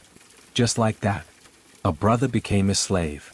Imagine Joseph looking back one last time, watching the faces of the men he had grown up beside. Brothers who had laughed with him as children. Brothers who now turned away as strangers led him toward a foreign land. The caravan slowly disappeared across the horizon. Joseph's home faded behind him. Ahead lay Egypt, a country he had never seen, a language he did not speak, a future he could not imagine. Meanwhile, the brothers faced another problem. How would they explain Joseph's disappearance? They took the beautiful robe, the very robe that had stirred so much jealousy. They killed a goat, then dipped the garment into its blood. When they returned home, they handed it to Jacob. We found this. Examine it. Is it your son's robe?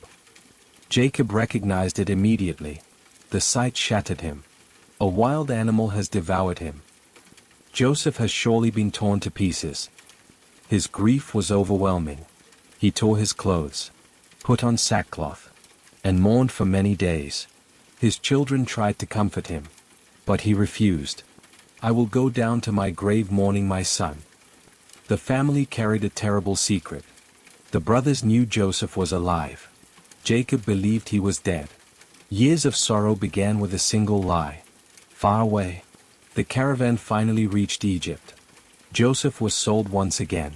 This time to a man named Potiphar, an officer of Pharaoh, captain of the royal guard. The young man who had dreamed of greatness now stood as a servant in a foreign house. Everything familiar had been taken from him. His family, his freedom, his homeland. Yet the Bible quietly introduces a truth that will shape everything that follows. The Lord was with Joseph, not only in his father's tent, not only when life was comfortable, but even there, in a strange land, as a slave. Sometimes, the presence of God is most clearly revealed not when every path is easy, but when every familiar certainty has disappeared. Joseph's greatest trials were only beginning, and through them, the dreams that once seemed impossible would slowly begin to unfold. Joseph entered Potiphar's household with nothing.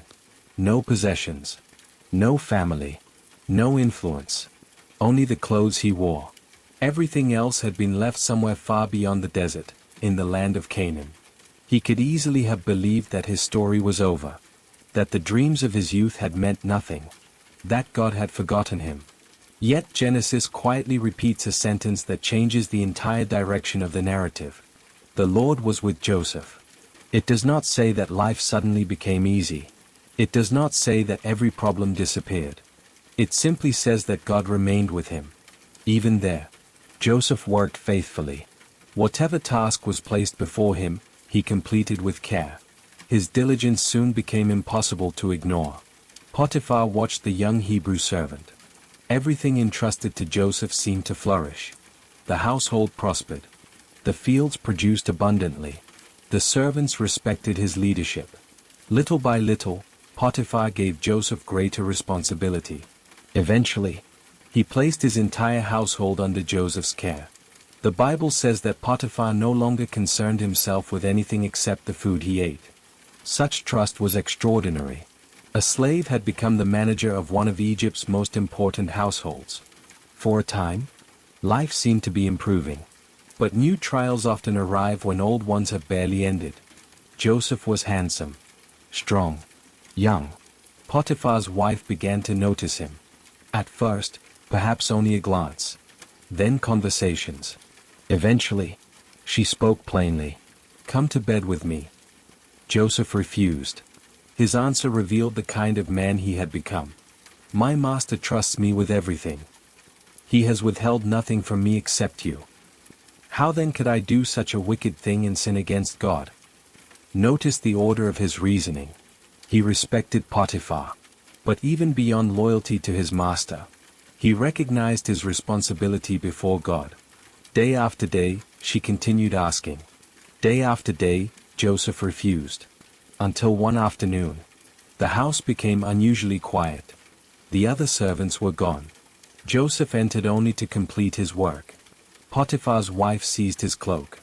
Again she demanded that he stay with her.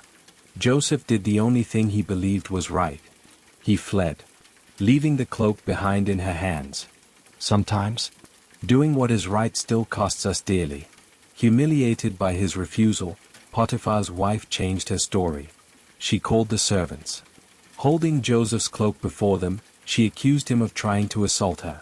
When Potiphar returned home, she repeated the accusation. The cloak became false evidence. Joseph had no witnesses, no one to defend him. Potiphar believed his wife, or perhaps believed that he had no choice but to act. Joseph was arrested. The trusted servant became a prisoner. Imagine that moment. Everything he had worked to rebuild, lost again. He had resisted temptation. He had acted with integrity. Yet integrity had led him into prison. It is one of the Bible's quiet reminders that faithfulness does not always receive immediate reward. Sometimes, it first walks through suffering. Joseph entered the royal prison. The heavy doors closed behind him. Stone walls surrounded him. Iron chains reminded every prisoner that freedom belonged to someone else. Many people might have surrendered to bitterness. Joseph did not. Once again, the familiar sentence appears. The Lord was with Joseph. Even inside the prison. Even there, his character remained unchanged. He worked diligently. He treated others with kindness. Before long, the prison warden noticed him. Just as Potiphar had. Responsibility slowly returned. Joseph was placed in charge of the other prisoners. Even in confinement, people trusted him. One night, 2 new prisoners arrived. They had once served Pharaoh himself. One had been the royal cupbearer. The other, the chief baker. Both had offended Pharaoh. Both were waiting to learn their fate. One morning Joseph noticed something unusual. They looked deeply troubled. He asked, "Why do you look so sad today?" Each had experienced a vivid dream during the night. Neither understood its meaning. Joseph answered with quiet confidence. "Do not interpretations belong to God? Tell me your dreams." The cupbearer spoke first. He described a vine with 3 branches. The branches budded, blossomed, produced ripe grapes. He squeezed the grapes into Pharaoh's cup and placed it into the king's hand. Joseph listened carefully. Then he explained. The 3 branches represented 3 days. Within 3 days, Pharaoh would restore the cupbearer to his former position. Joy returned to the man's face. Before they parted, Joseph made one small request. "When everything goes well for you, remember me. Please mention me to Pharaoh. I was taken from my homeland. And even here, I have done nothing to deserve imprisonment."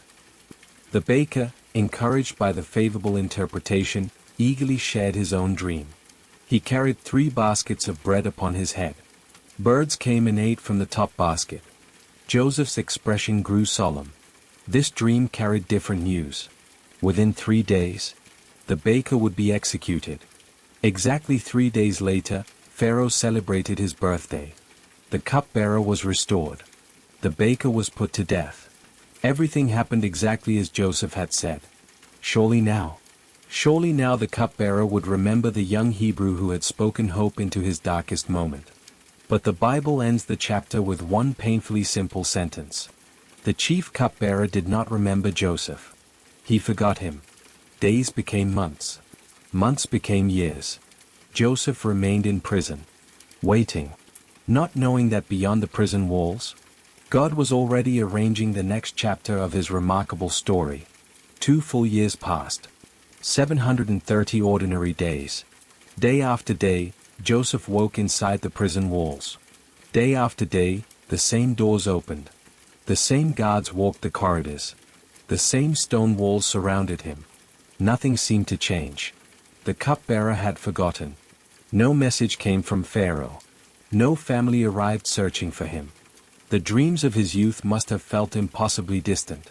Yet the story was still moving. Quietly, patiently, far beyond Joseph's sight. One night, Pharaoh himself dreamed. The dream was unlike any he had experienced before. It lingered after he awoke. Its images refused to leave his mind. In the first dream, Pharaoh stood beside the Nile. 7 healthy, well-fed cows emerged from the river. They grazed peacefully among the reeds. Then 7 more cows came out. These were thin, weak, their ribs clearly visible. To Pharaoh's horror, the starving cows devoured the healthy ones. Yet after swallowing them, they remained just as thin as before. Pharaoh awoke, disturbed. Soon he fell asleep again. A second dream followed. This time, 7 full heads of grain grew upon a single stalk. Beautiful, heavy with harvest. Then 7 thin heads, scorched by the east wind, appeared. The thin heads swallowed the healthy grain. Again, Pharaoh awoke. Morning arrived. But peace did not. He summoned the wisest men in Egypt. Magicians, advisors, scholars. Each listened carefully. None could explain the dreams. The palace filled with uncertainty. Then, almost suddenly, the forgotten memory returned. The royal cupbearer stepped forward. He bowed before Pharaoh. There was a young Hebrew. The words must have surprised even him. For 2 years he had said nothing. Now the memory came flooding back. He told Pharaoh about the prison, about the dreams, about the man who had interpreted them perfectly. Immediately, Pharaoh ordered that Joseph be brought before him. Imagine the moment. A prison door opened. Guards hurried inside. Pharaoh is calling for you. Joseph must have wondered why. Had some new accusation appeared? Was he to face judgment? Instead, he was quickly washed. His beard was trimmed. Fresh clothes replaced the garments of a prisoner. Only moments later, he stood inside the royal palace. The contrast could not have been greater. From stone walls to polished marble. From prison corridors to the throne room of Egypt. Pharaoh spoke directly. I have heard it said that when you hear a dream, you can interpret it. Joseph answered with remarkable humility, I cannot do it. Then he added, but God will give Pharaoh the answer he desires. Joseph refused to claim the credit for himself. Even after years of suffering, even standing before the most powerful ruler in the world, he pointed beyond himself. Pharaoh described both dreams. Joseph listened carefully. When the king finished, Joseph spoke calmly. The 2 dreams are one. God has revealed what he is about to do. The 7 healthy cows represented 7 years. The 7 full heads of grain represented the same 7 years. Years of extraordinary abundance. Harvests unlike anything Egypt had ever known. Then would come 7 years of famine. So severe that people would forget the years of plenty. The thin cows. The withered grain. Both pointed toward the same terrible future.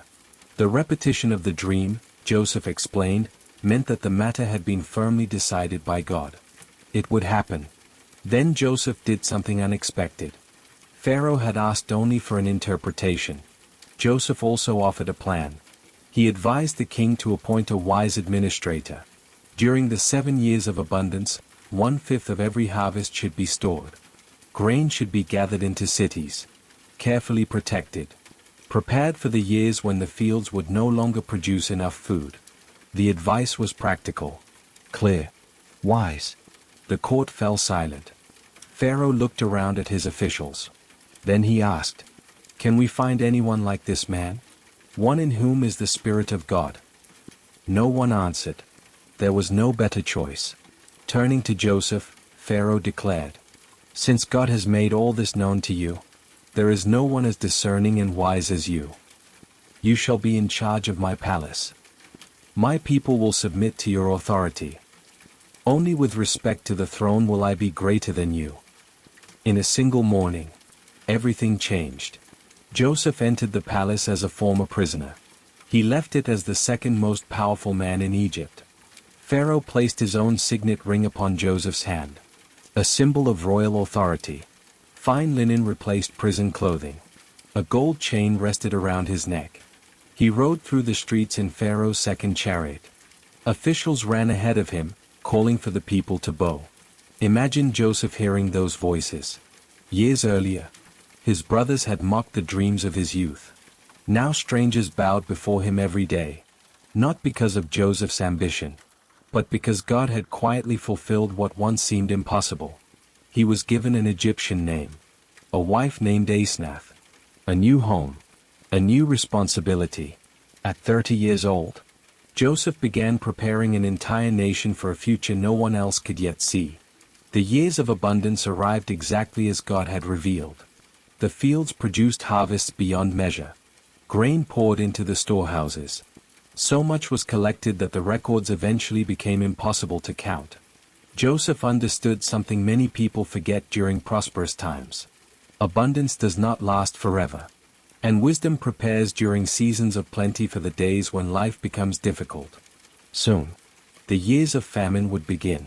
And with them, the long road that would eventually lead Joseph face to face with the very brothers who had once sold him into slavery. The 7 years of abundance unfolded exactly as Joseph had predicted. Every harvest filled the storehouses. Fields that had always been productive now seemed almost unbelievably generous. Grain poured into Egypt from every direction. The farmers celebrated. Merchants prospered. Families assumed the good years would continue forever. Only Joseph understood that every full granary was preparing for an empty field.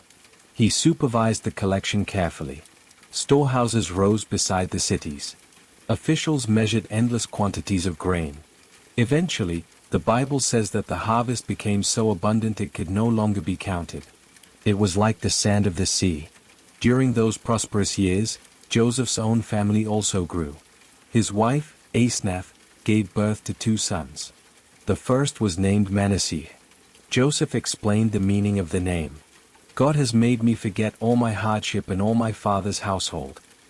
Not that he had literally forgotten them. The memories remained. But the pain no longer ruled his heart. His second son was named Ephraim. God has made me fruitful in the land of my suffering. Notice those words carefully. Joseph did not call Egypt the land of his success. He called it the land of his suffering. Even after becoming second only to Pharaoh, he remembered how his journey had begun. That, just as surely as the years of plenty had arrived, they ended. The rain became scarce. The harvests failed. The fields that had once overflowed with grain produced almost nothing. The famine spread beyond Egypt. Neighboring lands suffered as well. Food disappeared from villages.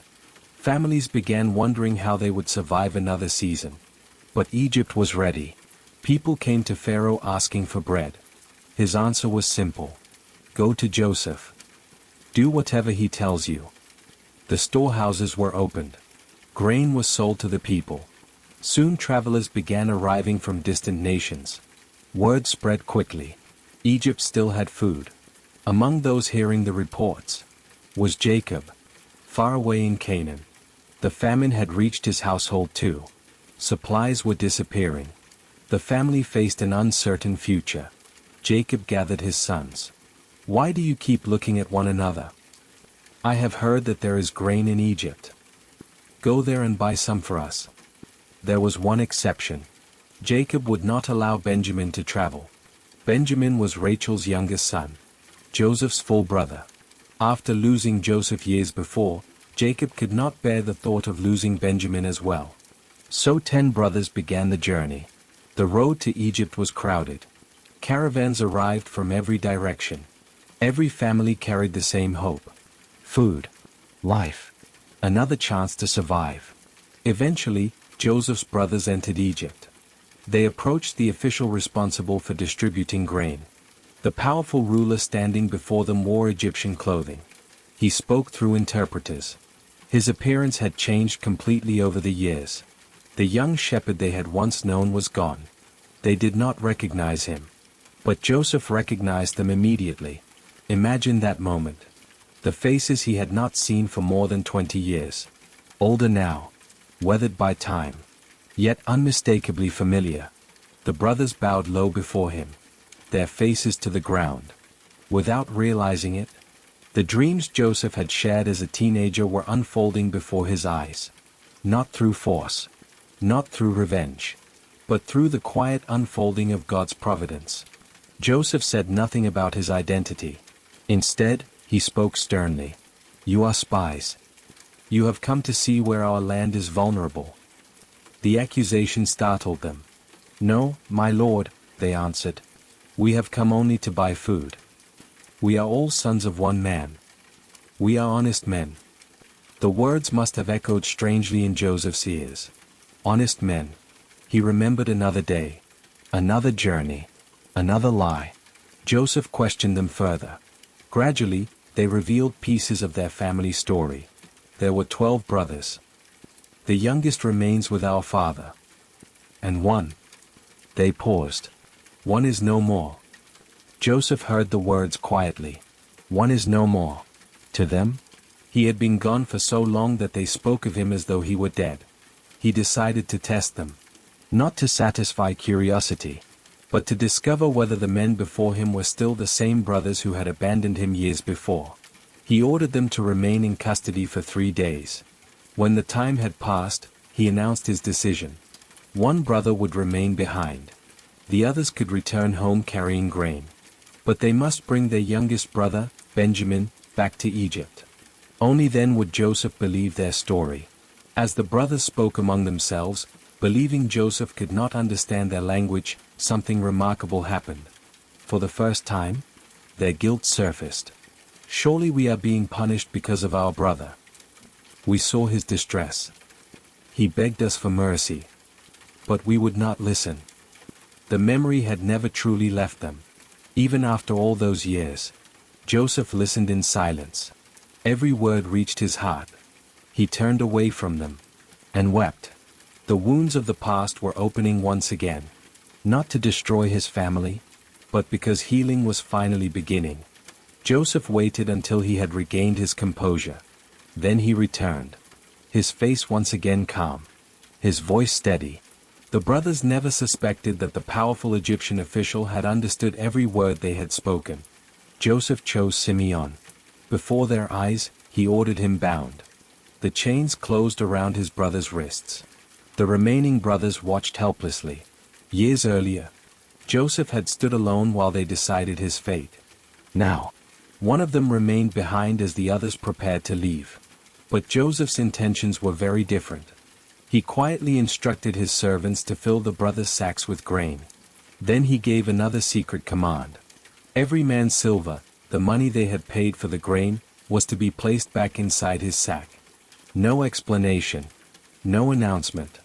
Only quiet generosity hidden beneath apparent severity.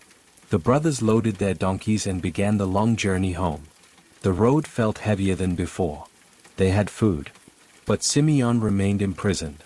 And Benjamin would somehow have to be brought to Egypt. One evening, as they stopped to feed the animals, one brother opened his sack. There, near the top, lay his silver.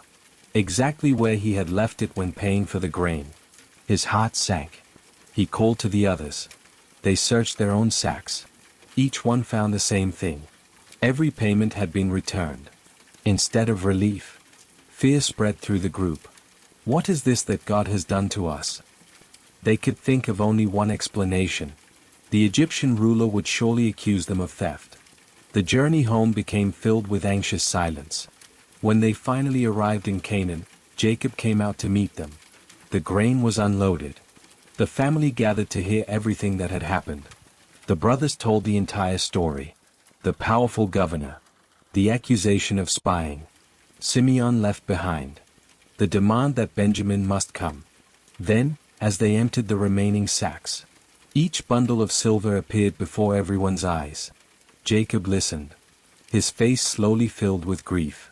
You have deprived me of my children. Joseph is gone. Simeon is gone. And now you want to take Benjamin. Everything is against me. Those words revealed the sorrow that still lived within him. For more than 20 years, Joseph's absence had never stopped hurting. Now another son was gone. And the only remaining child of Rachel seemed to be in danger as well. Reuben stepped forward. Trying desperately to reassure his father, he made a terrible promise. You may put my 2 sons to death if I do not bring Benjamin back. Jacob refused immediately. No grandfather could accept such an offer. My son will not go down there with you. His brother is dead. He alone is left. If harm comes to him on the journey, you will bring my gray head down to the grave in sorrow. The matter seemed settled. Benjamin would remain at home. Time passed. The grain slowly disappeared. Each meal emptied the sacks a little more. The famine showed no sign of ending. Fields remained dry. Animals grew thinner. Families everywhere faced the same desperate reality. Eventually, there was almost nothing left to eat. Jacob looked at his sons. Go back. Buy us a little more food. Judah answered quietly. The man warned us. Do not appear before me again unless your brother is with you. There is no other way. The family found itself trapped. Without Benjamin, there would be no grain. Without grain, there would soon be no family. At last, Judah stepped forward once more.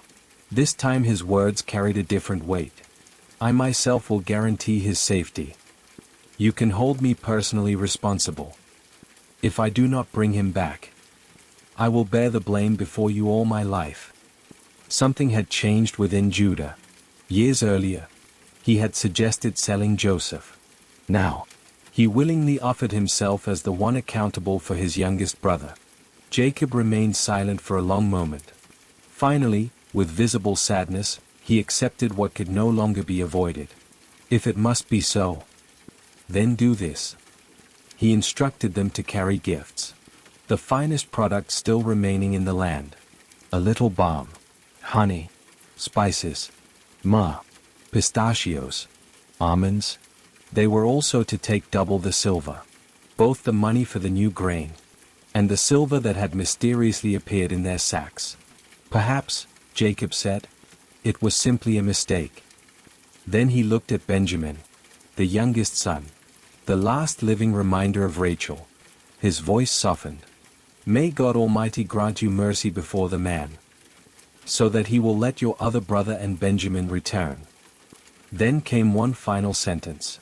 One spoken by a father who had learned how little control any of us truly possess. Asterisk asterisk as for me, if I am bereaved, I am bereaved. Asterisk asterisk. With those words, Benjamin joined his brothers. Together they once again turned toward Egypt. Toward Joseph. Toward a meeting that none of them could possibly imagine. The brothers expected another difficult audience with a stern Egyptian ruler. Instead, they were about to be invited into his own home. The brothers entered Egypt with cautious hearts. Every step through the city's streets reminded them of their previous visit. They carried the gifts their father had carefully selected. The double payment. And Benjamin. Above all, Benjamin. Surely this was the reason they had been summoned back. They expected another interrogation. Another accusation. Perhaps even imprisonment. Instead, something entirely unexpected happened. Joseph saw Benjamin among them. For a brief moment, his composure almost failed him. Years had passed since he had last seen his younger brother. The little boy left behind in Canaan was now a grown man. Benjamin had done nothing against him. He had never stood beside the pit. Never agreed to the sale. He was simply another victim of the years that had separated their family. Joseph turned quickly to the steward of his house. "Take these men to my house. Slaughter an animal. Prepare a meal. They will dine with me at noon." The steward obeyed immediately. The brothers, however, misunderstood everything. When they were escorted toward Joseph's residence, fear overwhelmed them. "This is because of the silver," they whispered. "They are bringing us here so they can accuse us. They'll seize us. They'll make us slaves." Guilt has a way of expecting punishment even where mercy is waiting. Before entering the house, they hurried to explain themselves to Joseph's steward. They carefully described the silver they had found inside their sacks. They insisted they had brought it all back, along with new money for more grain. The steward listened, then smiled gently. "Peace be with you. Do not be afraid. Your God, the God of your father, has given you treasure in your sacks. I received your payment." The brothers could hardly understand his words. Instead of accusation, they received reassurance. Then Simeon was brought out, alive, unharmed. The chains were gone. The family was together again. Servants brought water for their feet. Food was given to their donkeys. Everything about the day seemed strangely kind. Still, they remained uneasy. Soon Joseph arrived. The brothers presented the gifts from Canaan. They bowed before him once again, just as they had in the dreams years before. Joseph accepted the gifts politely. Then he asked a question. "How is your aged father? The one you told me about. Is he still living?" The brothers answered respectfully, "Your servant our father is still alive." Joseph nodded quietly. He had not heard news of Jacob for decades. Even these few words carried immense comfort. Then his eyes rested upon Benjamin, his younger brother, the son of Rachel, the child who had grown into a man while Joseph lived as both slave and ruler. Joseph asked softly, "Is this your youngest brother? The one you told me about?" They answered, "Yes." Joseph looked at Benjamin, then said, "God be gracious to you, my son." The emotion became too much. He turned away immediately, walking quickly into another room. There, alone, Joseph wept. Not the tears of anger, nor the tears of grief, but the tears of a brother who had waited more than 20 years to see his family again. After composing himself, he washed his face, returned to the dining room, and gave the order, "Serve the meal." The arrangements reflected Egyptian custom. Joseph ate by himself. The Egyptian officials sat separately. The Hebrew brothers were seated together. Then something curious happened. The steward placed the brothers in order, from the oldest to the youngest, exactly according to their ages. The brothers looked at one another in amazement. How could this Egyptian ruler possibly know the correct order of their births? No explanation was given. The mystery only deepened.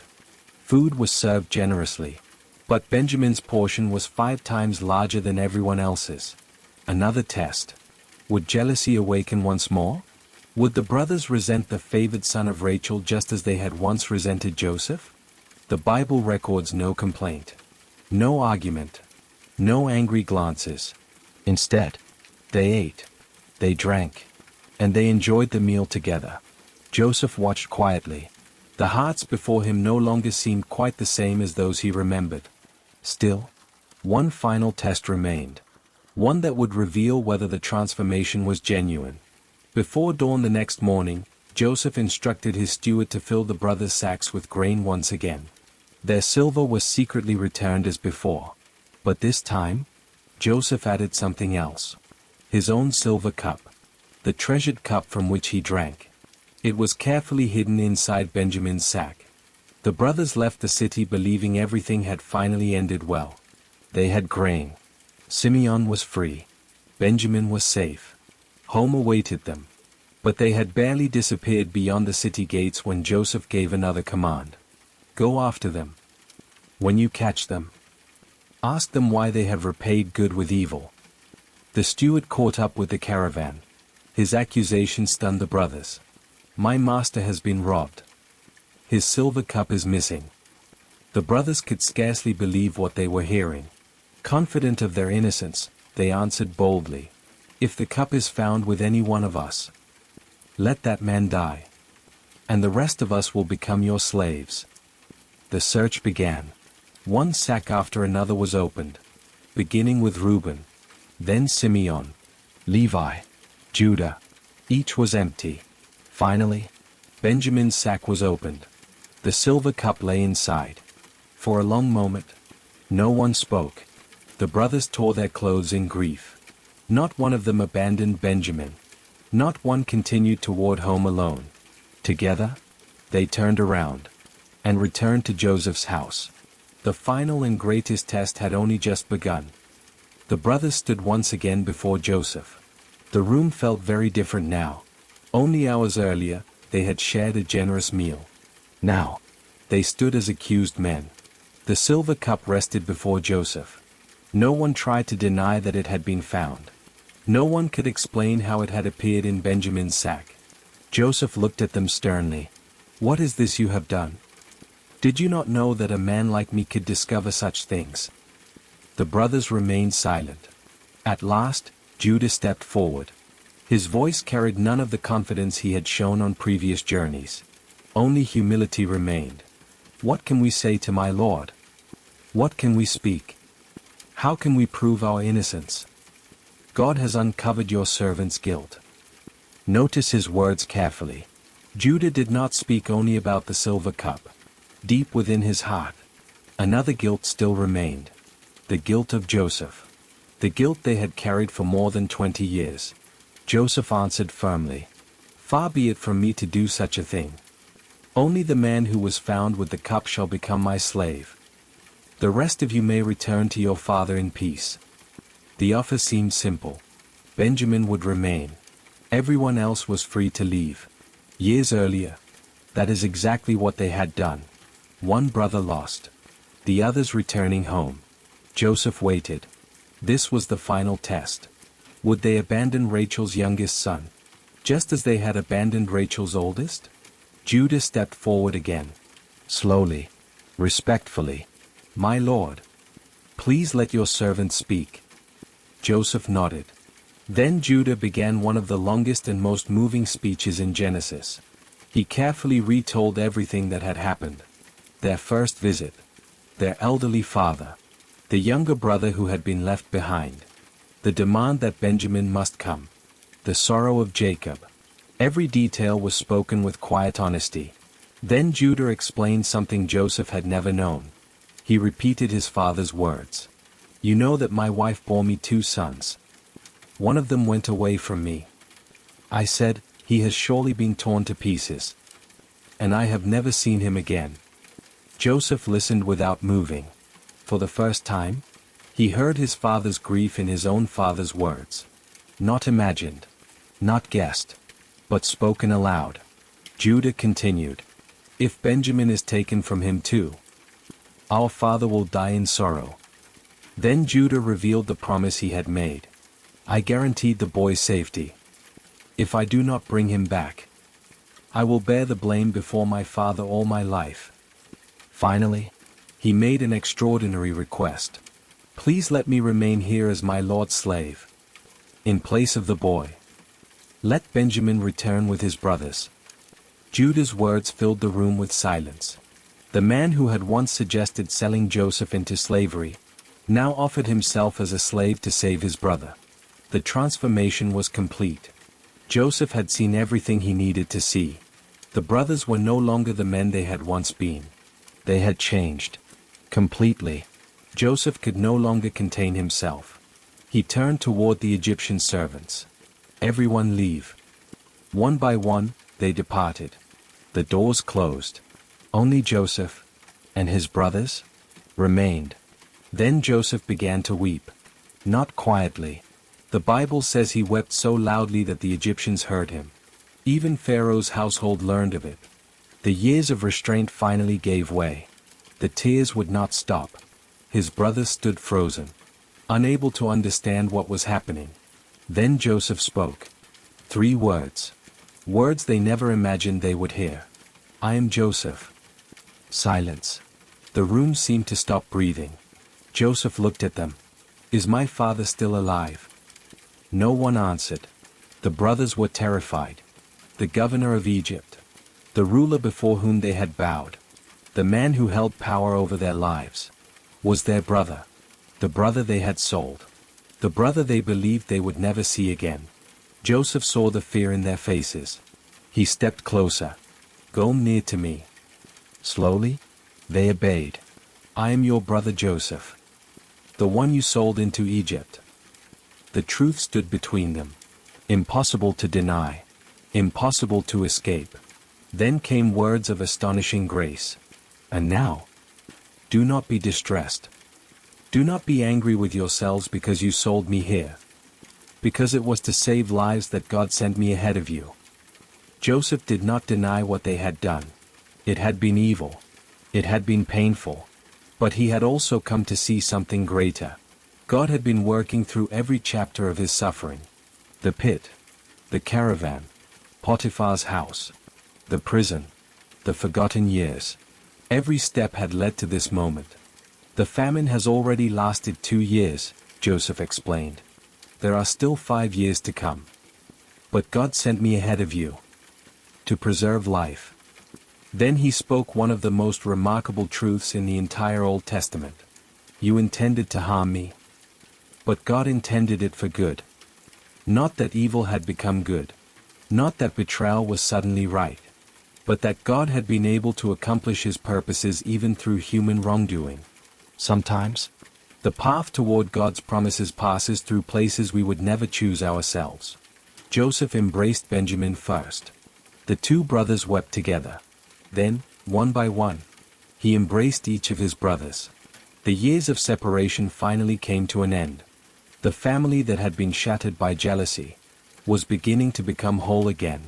News of Joseph's revelation spread quickly through Pharaoh's palace. The servants whispered from room to room. Officials paused in their work. The governor of Egypt, the man they had known only as Pharaoh's trusted advisor, had just been reunited with the family he believed lost forever. When Pharaoh heard the news, he was genuinely pleased. He summoned Joseph. Tell your brothers to return to Canaan. Bring your father. Bring your children. Bring your flocks. Come and live in Egypt. I will give you the best land. It was an extraordinary invitation. The family that had once struggled simply to find enough grain would now receive a place of honor in the most powerful nation of the age. Pharaoh even sent wagons. Strong Egyptian carts capable of carrying the elderly and the young across the long journey. Joseph gathered generous supplies. Fresh clothing for each brother. Silver. Food. Everything they would need for the road. To Benjamin, however, he gave even greater gifts. 5 changes of clothing. 300 pieces of silver. Not to create jealousy once more, but perhaps as a quiet expression of the years they had lost together. Then, as the brothers prepared to leave, Joseph smiled. His final instruction was wonderfully human. Do not quarrel on the way. He knew his brothers well. There would be plenty of opportunity to debate who bore the greatest responsibility for everything that had happened. Joseph wanted none of it. The past had already been redeemed. There was no need to reopen old wounds. The caravan departed Egypt. This time, the brothers carried no secret. No blood-stained robe. No carefully rehearsed lie. Instead, they carried astonishing news. When they finally reached Canaan, Jacob saw the returning wagons. His sons hurried toward him. Father, Joseph is still alive. He is ruler over all the land of Egypt. For a moment, Jacob simply stared at them. The Bible says his heart became numb. He could not believe it. How could he? For more than 20 years he had mourned his son. He had accepted Joseph's death as an unchangeable fact. Hope had long ago disappeared. The brothers continued speaking. They repeated Joseph's words. They described Egypt, the storehouses, the palace, the invitation. Still Jacob struggled to believe. Then he looked beyond them. The Egyptian wagons stood waiting. Real. visible. Impossible to explain if the story were false. Slowly, hope returned. His eyes filled with tears. Then he whispered, "It is enough. My son Joseph is still alive. I will go and see him before I die." The family began preparing for another great journey. Not one person, not a small caravan, but an entire household. Children, grandchildren, servants, animals, everything they owned. As they traveled south, Jacob stopped at Beersheba. There he offered sacrifices to the God of his father Isaac. That night, God spoke to him in a vision. "Jacob, Jacob." He answered, "Here I am." God said, "I am God, the God of your father. Do not be afraid to go down to Egypt. For there I will make you into a great nation. I will go down with you, and I will surely bring you back again." The promise that had begun with Abraham continued. Even though the family was leaving the promised land for a time, God had not abandoned his covenant. The long caravan resumed its journey. Imagine the children looking with wonder at the unfamiliar landscape. The older members of the family remembering stories of Abraham's travels. The younger ones unaware that they were becoming part of one of the most significant migrations in biblical history. Eventually, they crossed into Egypt. Joseph received word that his father had arrived. Without delay, he prepared his chariot. Years of waiting, years of wondering, years of believing they would never meet again, were finally over. Joseph drove toward the region of Goshen. There, among the arriving caravans, he saw an elderly man. Time had changed them both. Joseph was no longer the frightened teenager sold into slavery. Jacob was no longer the strong shepherd who had mourned beside Joseph's torn robe. Yet neither needed an introduction. Joseph climbed down from his chariot. He ran to his father. The two embraced. The Bible lingers on the moment. Joseph wept on his father's neck for a long time. No hurried words. No elaborate speeches. Only tears. Years of grief. Years of unanswered questions. Years of longing, flowing away in a single embrace. Jacob held his son, perhaps hardly believing that this was real. Then he spoke words filled with quiet peace.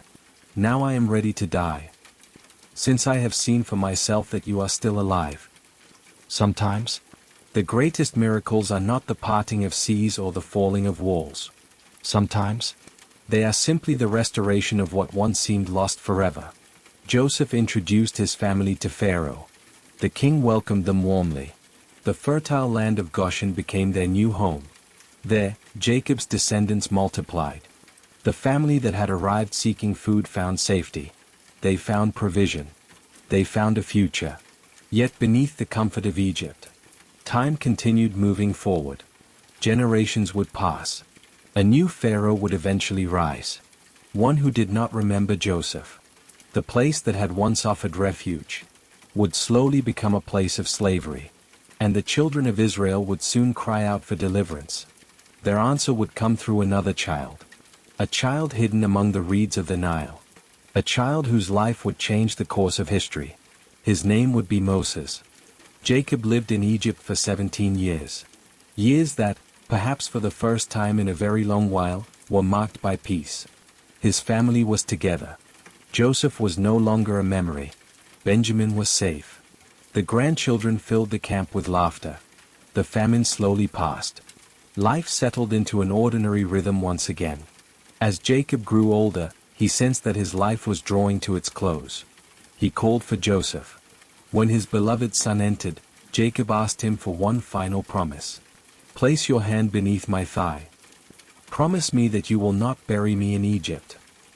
When I die, carry me back to the land where my fathers rest."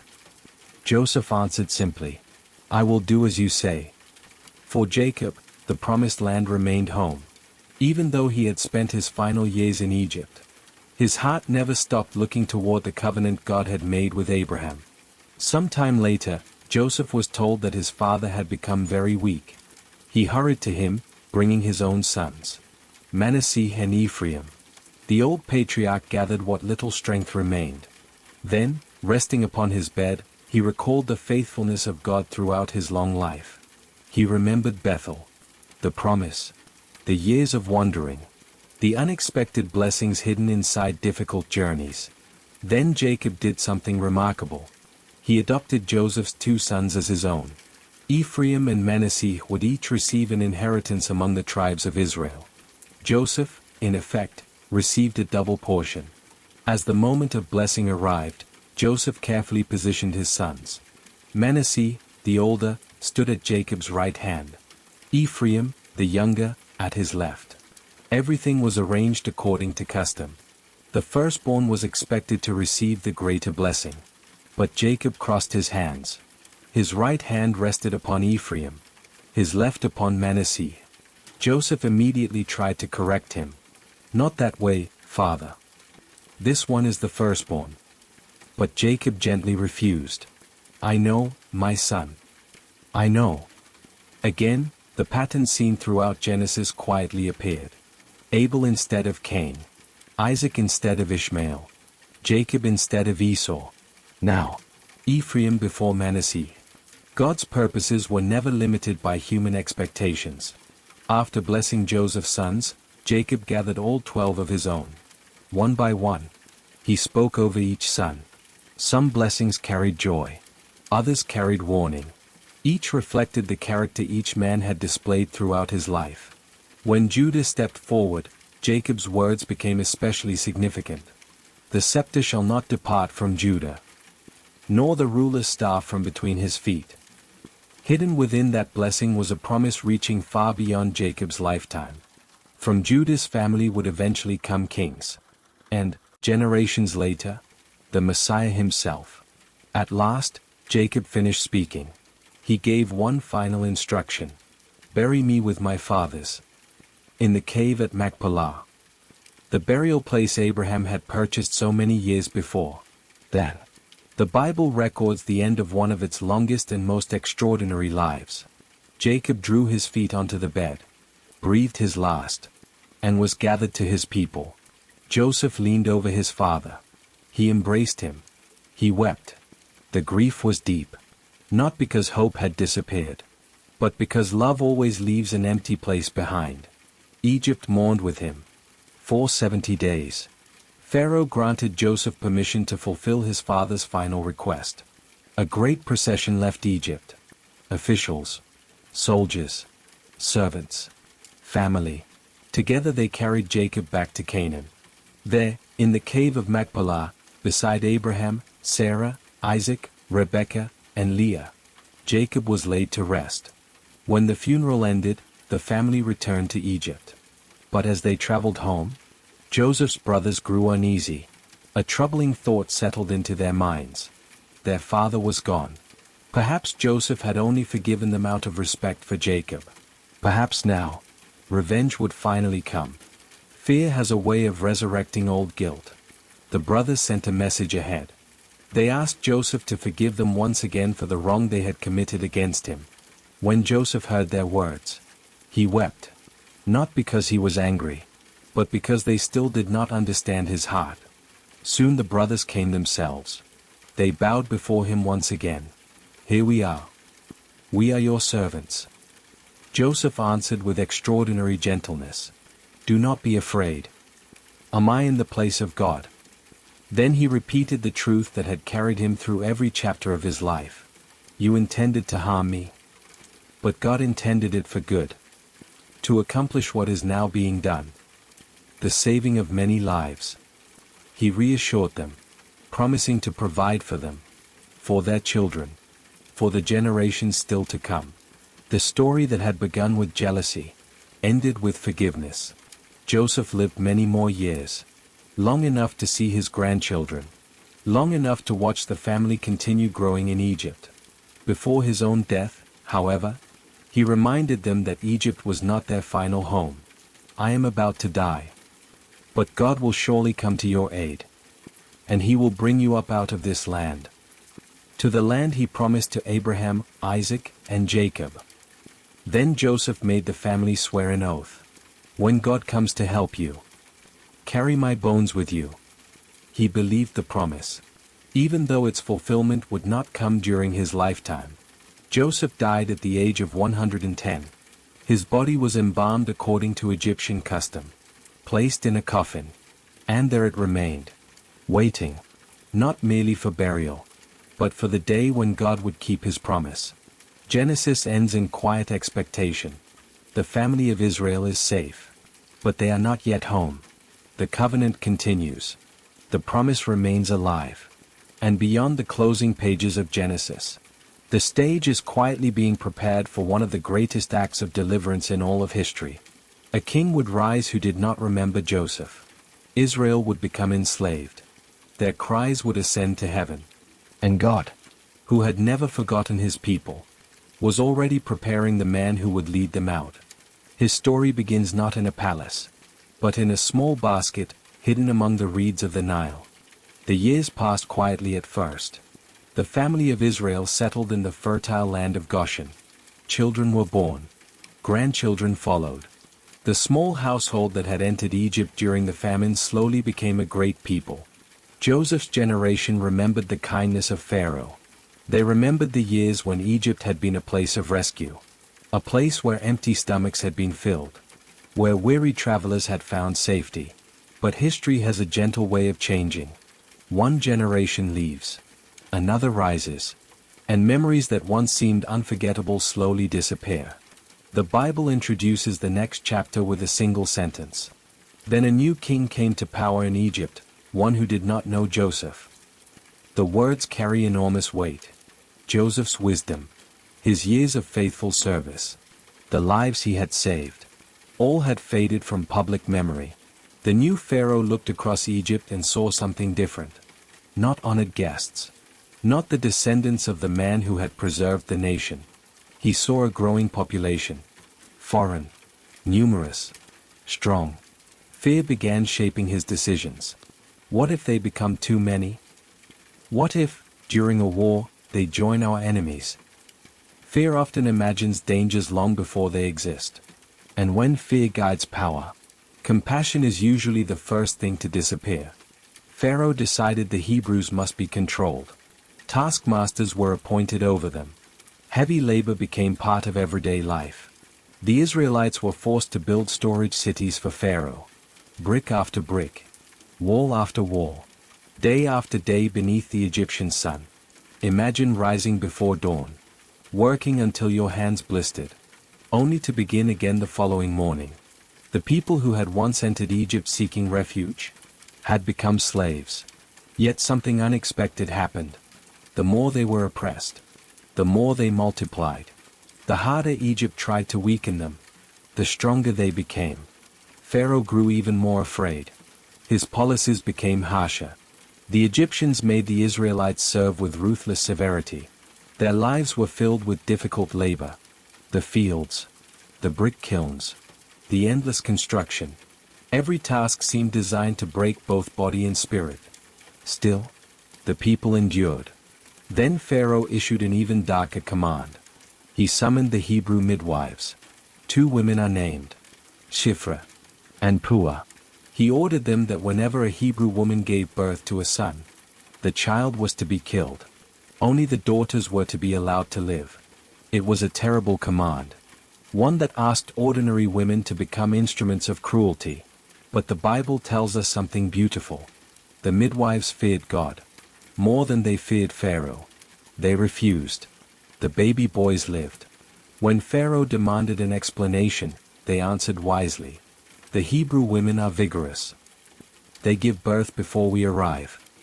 Whether every detail of their explanation reflected exactly what happened, the text does not pause to discuss.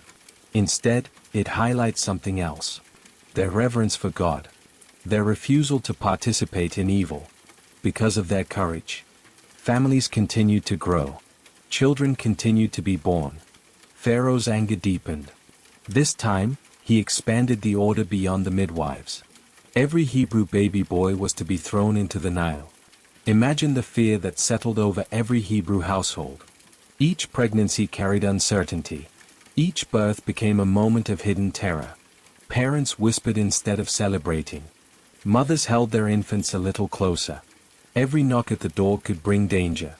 It was into this world, a world overshadowed by fear, that one particular child was born. His parents belonged to the tribe of Levi. The Bible tells us very little about the day itself, only that the baby was beautiful. His mother looked at him, and could not surrender him. For 3 months she hid him. Every cry had to be quieted. Every visitor brought new anxiety. Every passing day made concealment more difficult. Eventually, she knew she could hide him no longer. So she did something extraordinary. She made a small basket, carefully woven from papyrus reeds. She coated it with tar and pitch so the water could not seep inside. Then she laid her little son within it. Imagine her hands adjusting the blanket one final time. Imagine the silence before she closed the lid. No parent wishes to place a child into a river. Yet she trusted that the God who had preserved Noah inside an ark could also preserve this tiny child inside a basket. She carried it to the edge of the Nile, among the tall reeds where the current was gentle. There she placed the basket upon the water, not abandoning her son, but entrusting him to a future she could not control. Nearby, the baby's older sister remained hidden, watching, waiting, hoping. She did not know that, before the morning was over, the child floating quietly among the reeds would enter Pharaoh's own household, and that one day, he would stand before that same throne with a message that would change history forever. His name was Moses. Moses' sister never took her eyes off the basket. Hidden among the reeds, she watched every gentle movement of the river. She could do nothing to control what happened next. She could only wait. Soon, footsteps approached. Pharaoh's daughter had come to the Nile to bathe. Her attendants walked beside her along the riverbank. As she looked across the water, something unusual caught her attention. A small basket resting among the reeds. She sent one of her servants to retrieve it. The basket was lifted carefully from the water. When it was opened, a baby lay inside. At that very moment, the child began to cry. The sound was small, fragile, completely ordinary, yet it changed everything. Pharaoh's daughter immediately understood what she was seeing. This is one of the Hebrew babies. She knew the king's command. She knew this child should not have survived. Still, compassion proved stronger than fear. The baby's sister saw her opportunity. She stepped forward with remarkable courage. "Shall I go and call a Hebrew woman to nurse the child for you?" Pharaoh's daughter agreed. Without delay, the young girl hurried away. Moments later, she returned, with the baby's own mother. Imagine that quiet miracle. The woman who had placed her son upon the river now stood before him once again. Pharaoh's daughter spoke kindly. "Take this child. Nurse him for me. I will pay you." The mother received her son back into her arms. Not as a fugitive hiding from soldiers, but with the protection of Pharaoh's own daughter. The child remained with his family until he was old enough to leave. Then his mother brought him to Pharaoh's daughter. She adopted him as her own son. She gave him a name, Moses, because, she said, "I drew him out of the water." The child who should have been destroyed by Pharaoh's command was raised inside Pharaoh's palace. Imagine Moses growing up between two worlds. He learned the language of Egypt. He studied the wisdom of its scholars. He walked through magnificent halls lined with towering columns. He saw the wealth of one of the greatest civilizations on earth. Yet somewhere deep inside, he also knew he was Hebrew. His own people continued working under harsh oppression. While he enjoyed privilege, they carried bricks beneath the scorching sun. As Moses became an adult, that contrast became impossible to ignore. One day, he went out to observe the Hebrew laborers. What he witnessed filled him with anger. An Egyptian overseer was beating a Hebrew slave. The blows fell without mercy. Moses looked around. No one seemed to be watching. Acting in sudden fury, he struck the Egyptian. The man died. Moses hid the body beneath the sand. Perhaps he believed the incident would remain secret. But hidden actions rarely remain hidden forever. The following day, Moses returned. This time he found two Hebrews fighting each other. He stepped between them. Why are you hitting your fellow Hebrew?" The man answered with unexpected sharpness, "Who made you ruler and judge over us?" Then came the question that filled Moses with fear. "Are you thinking of killing me as you killed the Egyptian?" The secret was no longer a secret. Soon Pharaoh himself learned what had happened. He ordered Moses to be arrested. This time, the prince became a fugitive. Moses fled eastward into the wilderness, leaving behind the palace, leaving behind Egypt, leaving behind the only life he had ever known. The desert stretched before him, empty, silent, vast. The man who had once walked through royal courts now wandered beneath the endless sky. Eventually, Moses arrived in the land of Midian. Exhausted from the journey, he sat beside a well. Once again, a well became the setting for another turning point in biblical history. 7 sisters came to draw water for their father's flock. But before they could finish, local shepherds drove them away. Without hesitation, Moses stood up. He defended the women, then helped water their animals. When the sisters returned home unusually early, their father was surprised. "How did you finish so quickly today?" They told him about the Egyptian stranger who had helped them. "Where is he?" their father asked. "Invite him to eat." The man was named Jethro, a priest of Midian. His invitation became the beginning of an entirely new life. Moses remained with Jethro. In time, he married Jethro's daughter, Zipporah. Together they had a son. Moses named him Gershom. The name reflected his own heart. "I have become a foreigner in a foreign land." Years passed. Not days. Not months. Years. The prince of Egypt became a shepherd.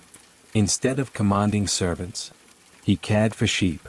Instead of palace walls, his world became open hills, rocky paths, and quiet valleys. It would have been easy to believe that his greatest opportunities had already slipped away, that his life had reached its final shape. But Scripture often reminds us that God's preparation happens in places the world rarely notices. While Moses walked behind sheep through the wilderness, God was preparing him to one day lead an entire nation. And far away, back in Egypt, the cries of Israel were rising higher with every passing year. Their suffering had not been forgotten. Their prayers had not disappeared into silence. The God who had remembered Noah, who had called Abraham, who had guided Joseph, was about to reveal himself to Moses in a way no one had ever witnessed before. It would happen beside an ordinary bush, one that burned with fire, yet was never consumed. Moses returned to his father-in-law, Jethro. "I must go back to my own people in Egypt," he said. "I want to see whether they are still alive." Jethro gave his blessing. "Go in peace." So Moses gathered his family, his wife, Zipporah, his sons. They climbed onto a donkey. Then Moses took the shepherd's staff in his hand. It looked no different than before. A simple piece of wood, worn smooth by years of use.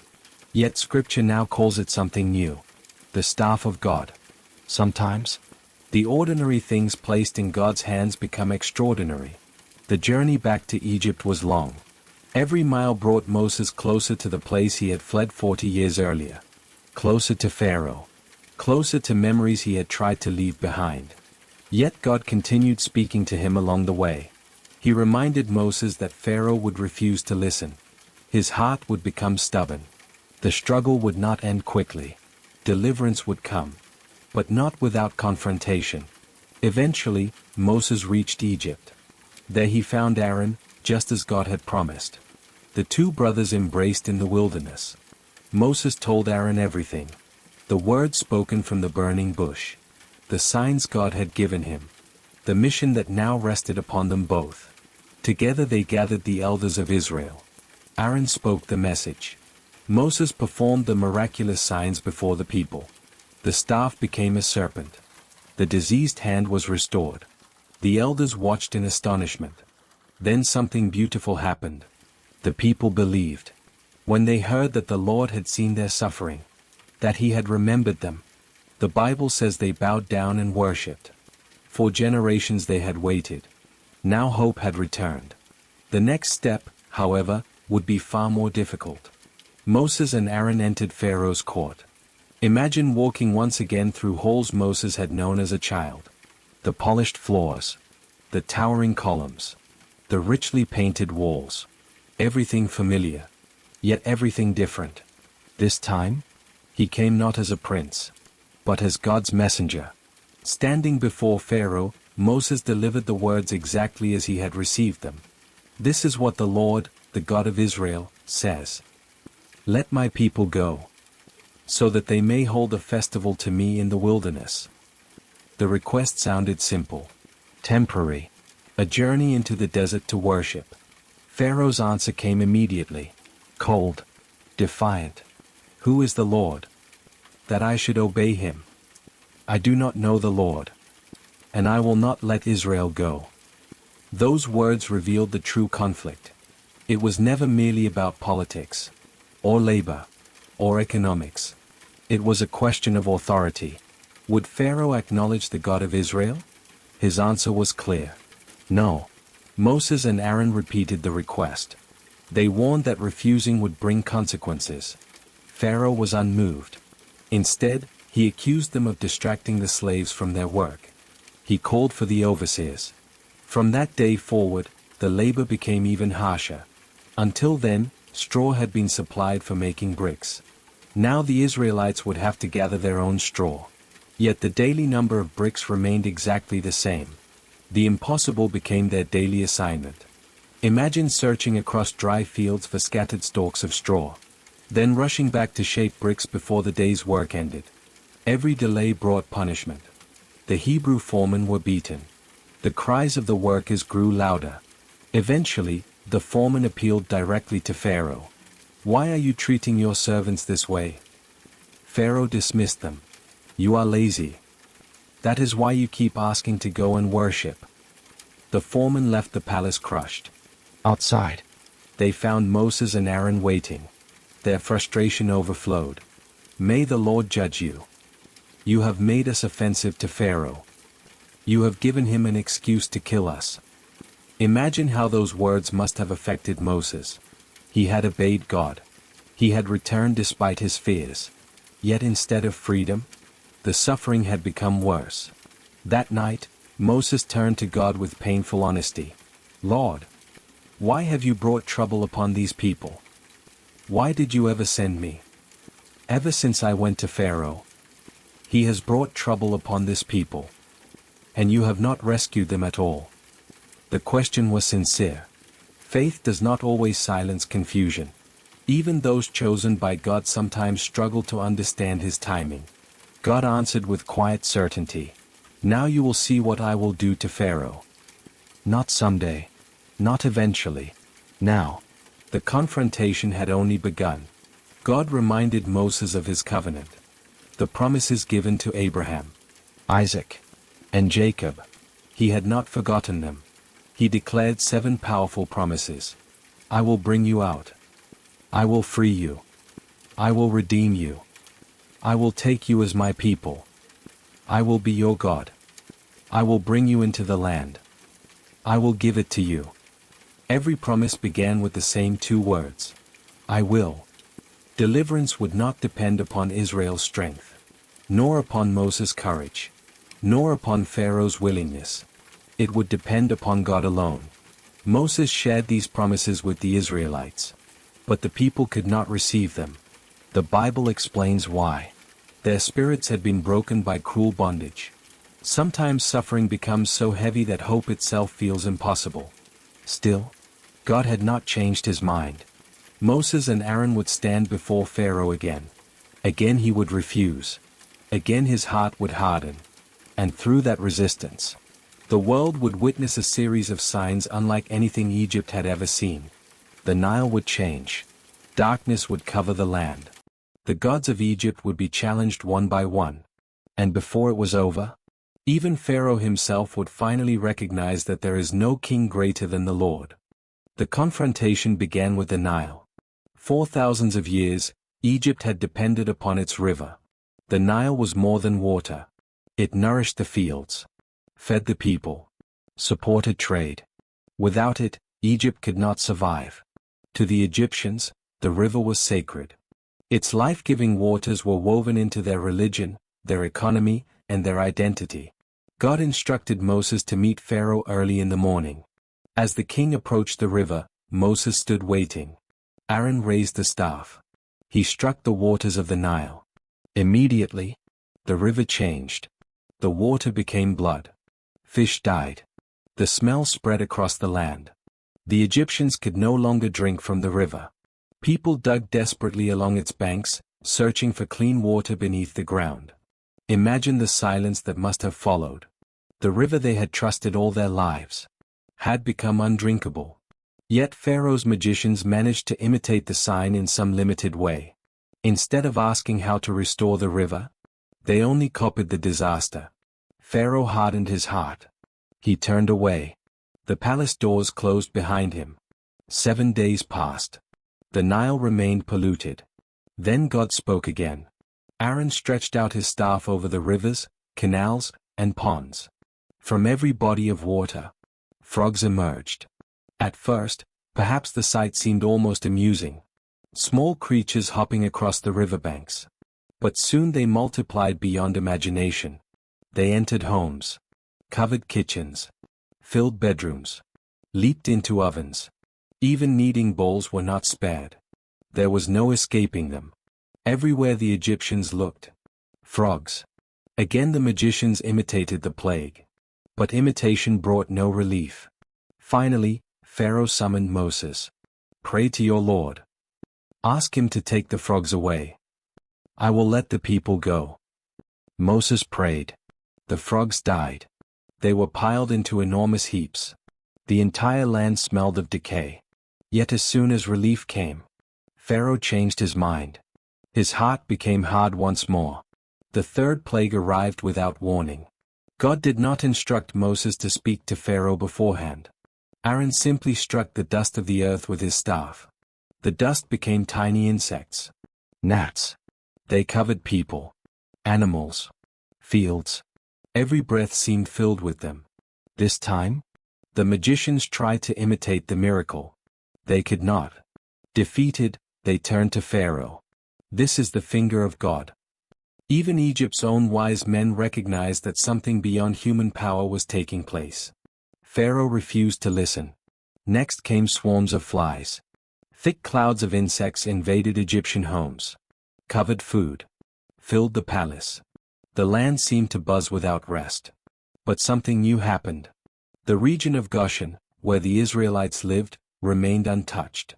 For the first time, a clear distinction appeared. God was showing that his people belonged under his protection. Pharaoh softened slightly. You may worship your God, but stay inside Egypt. Moses answered gently. That would not be possible. The sacrifices of Israel would offend the Egyptians. God had called his people into the wilderness, not into compromise. Pharaoh reluctantly agreed. Go. But do not go very far. Again Moses prayed. Again the plague ended. Again. Pharaoh broke his word. The fifth plague struck Egypt's livestock. Horses, donkeys, camels, cattle, sheep. Across the land, animals began to die. Yet among the Israelites, not one animal perished. The difference could no longer be ignored. Still, Pharaoh's heart remained unmoved. Then Moses and Aaron took handfuls of soot from a furnace. They threw it into the air before Pharaoh. The fine ashes spread across Egypt. Painful boils broke out on people and animals alike. The magicians themselves became covered with sores. They could no longer stand before Moses. Those who had once mocked him now could scarcely stand upright. Even so, the king refused. Then came thunder, lightning, and hail unlike anything Egypt had ever experienced. The storm shattered trees, destroyed crops, killed servants and animals left outdoors. The sky itself seemed to wage war against the land. Yet anyone who believed God's warning and sheltered their servants and livestock was spared. Even in judgment, mercy remained available. Pharaoh finally confessed. This time I have sinned. The Lord is right. I and my people are wrong. It sounded like repentance. But when the skies cleared, his heart hardened once again. The pattern repeated. Suffering. A promise. Relief. Then refusal. Moses understood something that would become clear to everyone before long. Pharaoh's battle was no longer simply against Moses, or Aaron, or Israel. He was resisting the living God himself. And the confrontation was not yet over. Still ahead waited locusts that would darken the land. Darkness that would cover Egypt for days. And one final night. A night that every generation afterward would remember through the celebration of Passover. Because freedom was drawing nearer. But before the chains would finally break, every household in Egypt would face a decision that could never be forgotten. The final plague would not arrive without warning. Again, God spoke through Moses. Again, Pharaoh was given an opportunity to listen. But before judgment fell, mercy was offered. Moses announced that one last plague would come upon Egypt. After it, Pharaoh himself would send Israel away. Not reluctantly. Not after endless negotiation. He would urge them to leave. Yet before that night arrived, God gave his people careful instructions. These instructions would become one of the most enduring traditions in all of Scripture. Each household was to choose a lamb. A male. Without blemish. Healthy. Whole. The animal would remain with the family for several days. Imagine a child watching the little lamb each morning. Feeding it. Following it through the yard. Growing attached without fully understanding why it had been chosen. Then, at twilight, the lamb would be sacrificed. Its blood carefully collected. Not wasted. Not ignored. God instructed each family to take a branch of hyssop, dip it into the blood, and mark the doorposts and the top beam of their house. A visible sign. Simple, yet filled with meaning.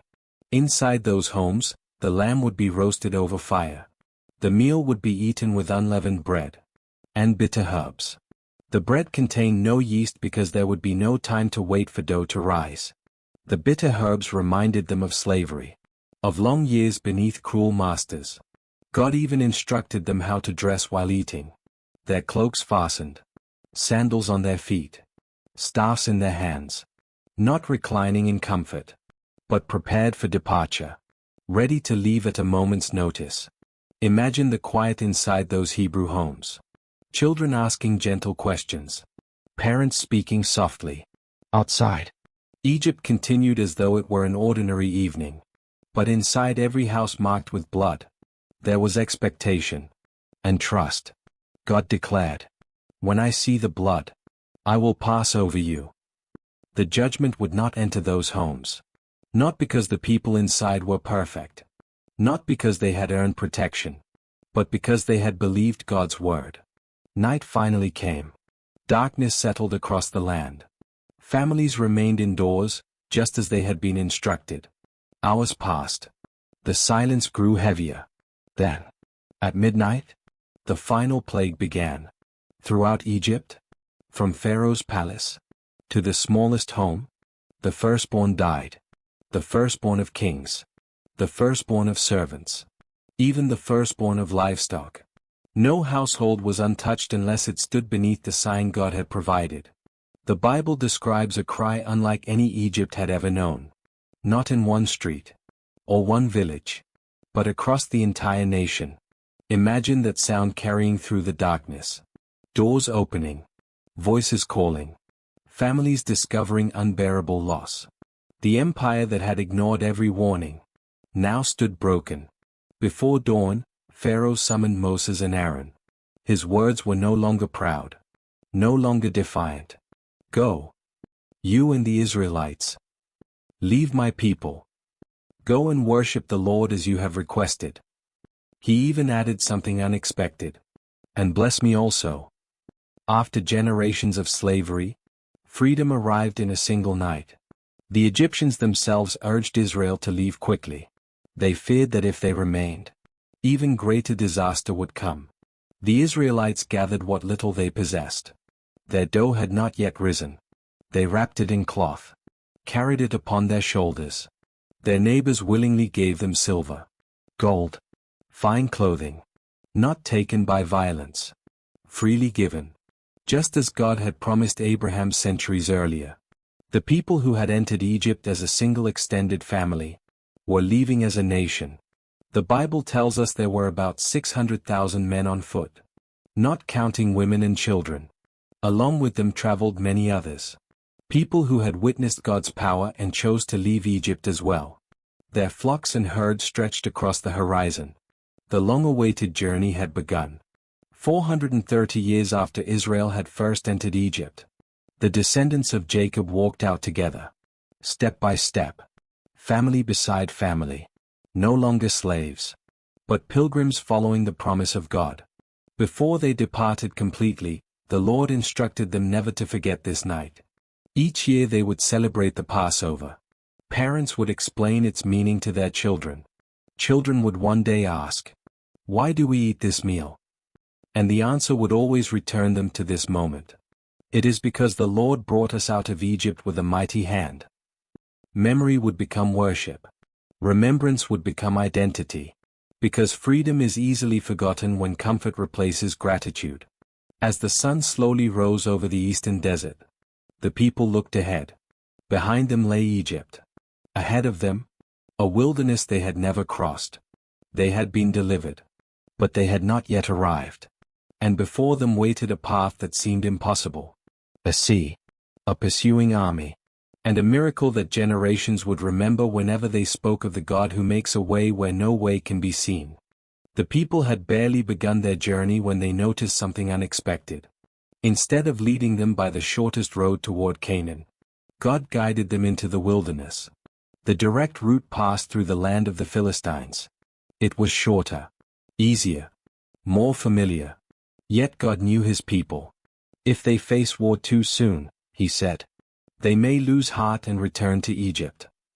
Sometimes, the shortest path is not the safest one. The Lord went before Israel. By day, a pillar of cloud. By night, a pillar of fire. Imagine looking across the vast desert. The landscape stretched endlessly in every direction. No roads. No signposts. No maps. Only the presence of God leading the way. The cloud never left them during the day. The fire never disappeared during the night. Every morning they simply followed. Every evening they rested where God stopped. It was guidance made visible. Before leaving Egypt, Moses had remembered one final request. Many years earlier, Joseph had spoken these words as he lay dying. God will surely come to your aid. When he does, carry my bones with you. Now that promise was being fulfilled. Somewhere among the travelers, Joseph's remains journeyed with them. The man who had once saved Egypt from famine was finally leaving the land where he had waited for centuries. His faith had outlived his lifetime. Eventually, God instructed Moses to change direction. Instead of continuing deeper into the wilderness, the people camped beside the sea. Mountains stood on either side. Water stretched before them. Behind them, the road back toward Egypt. To human eyes, it appeared to be a mistake. They seemed trapped. Far away in Pharaoh's palace, news arrived that Israel had fled.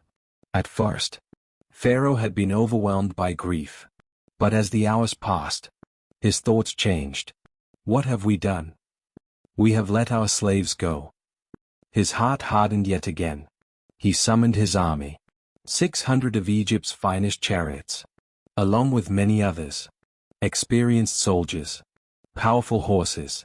The greatest military force in the region. Dust rose behind them as they raced across the desert. Soon, the Israelites saw them.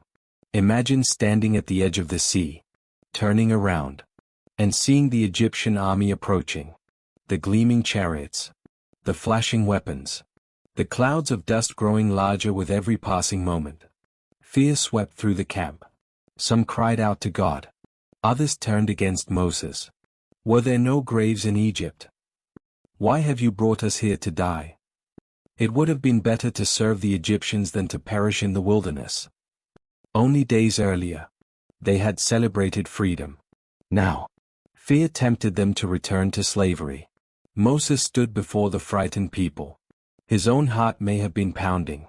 Yet his words carried remarkable peace. Do not be afraid. Stand firm. You will see the deliverance the Lord will bring you today. The Egyptians you see today, you will never see again. The Lord will fight for you. You need only to be still. Then God spoke. Why are you crying out to me? Tell the Israelites to move forward. Forward. There was only water ahead. Yet God commanded them to advance. Moses lifted the staff of God over the sea. The pillar of cloud moved behind Israel, placing itself between the camp of the Israelites and the Egyptian army. To one side, darkness. To the other, light. The armies remained separated through the night. Then the Lord sent a strong east wind. Hour after hour, the wind blew across the sea. The waters began to divide. Slowly, powerfully, the seabed emerged, firm beneath their feet. Walls of water rose on either side. Imagine standing at the entrance, looking between towering walls of water shimmering beneath the moonlight, hearing the wind, feeling the damp air upon your face. Every instinct would have told you not to step forward. Yet one family did. Then another. Then another. Soon an entire nation walked into the sea. Children held their parents' hands. Elderly travelers leaned upon their staffs. Shepherds guided their flocks. Carts rolled across the dry ground. The journey lasted through the night. Not one person was forgotten. Not one family was left behind. When Pharaoh saw Israel advancing, he ordered his army forward. The chariots charged into the divided sea. Horse after horse. Wheel after wheel. They pursued the people of Israel. But before dawn, confusion spread among the Egyptians. The Lord threw their army into disorder. The wheels of the chariots became difficult to control. The soldiers realized what was happening. Let us flee. The Lord is fighting for Israel. But it was too late. God spoke once more. Stretch out your hand over the sea. Moses obeyed. As the first light of morning appeared, the waters returned. The walls collapsed. The sea rushed back into its place. The Egyptian army disappeared beneath the waves. The greatest military power of its age could not overcome the hand of God. When the waters grew still, the Israelites stood safely on the opposite shore. Behind them, the sea. Before them, freedom. For the first time in generations. No chains. No overseers. No fear of Pharaoh. Only the quiet realization that the God who had called Abraham, who had remembered Joseph, who had spoken from the burning bush, had carried his people through the impossible. And as the morning sun rose over the waters, a song unlike any heard before began to rise from the hearts of the redeemed. The people stood on the far shore in silence. For a few moments, no one spoke. The sea that had opened before them now rested peacefully behind them. The wind had grown gentle. The danger had passed. Only then did the full weight of what had happened begin to settle upon them. The Bible says that Israel saw the great power the Lord had displayed against Egypt. Fear of Pharaoh disappeared. In its place grew a different kind of reverence. The people believed in the Lord. And they trusted his servant, Moses. Then, something beautiful happened. Before there were laws. Before there was a tabernacle. Before the nation was fully formed. There was a song. Moses began to sing. Soon the people joined him. Their voices echoed across the wilderness. I will sing to the Lord. For he has triumphed gloriously. The horse and its rider he has thrown into the sea.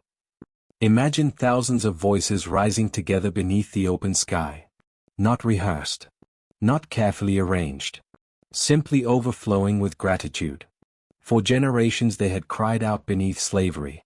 Now, their first great act as a free people was worship. The song remembered God's strength, his faithfulness, his victory over the armies of Egypt. Yet it also looked forward.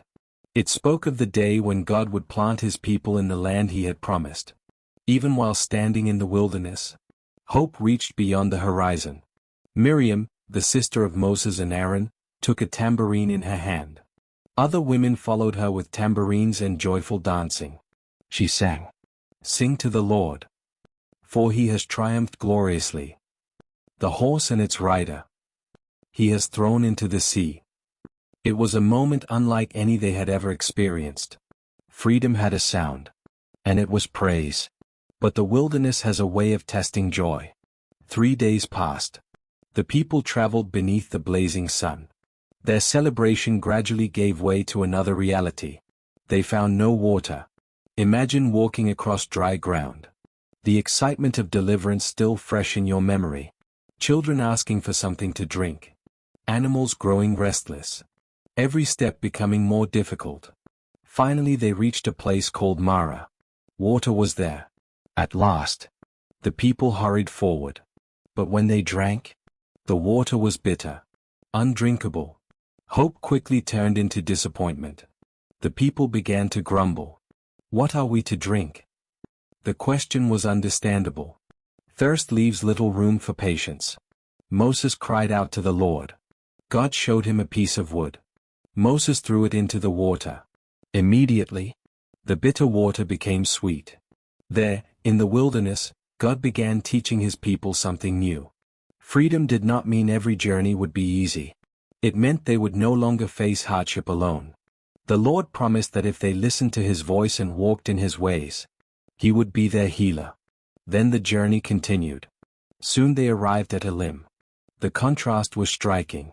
After the bitterness of Mara came abundance. 12 springs of fresh water. 70 palm trees. Imagine the relief. Cool shade. Clear water. The gentle sound of springs flowing through the desert. The people camped there. Resting. Recovering. Learning that the God who provided miracles at the sea also cared for ordinary needs. Water. Rest. Shelter. After leaving Elim, the people entered the wilderness of Sin. By now, a month had passed since they had departed from Egypt.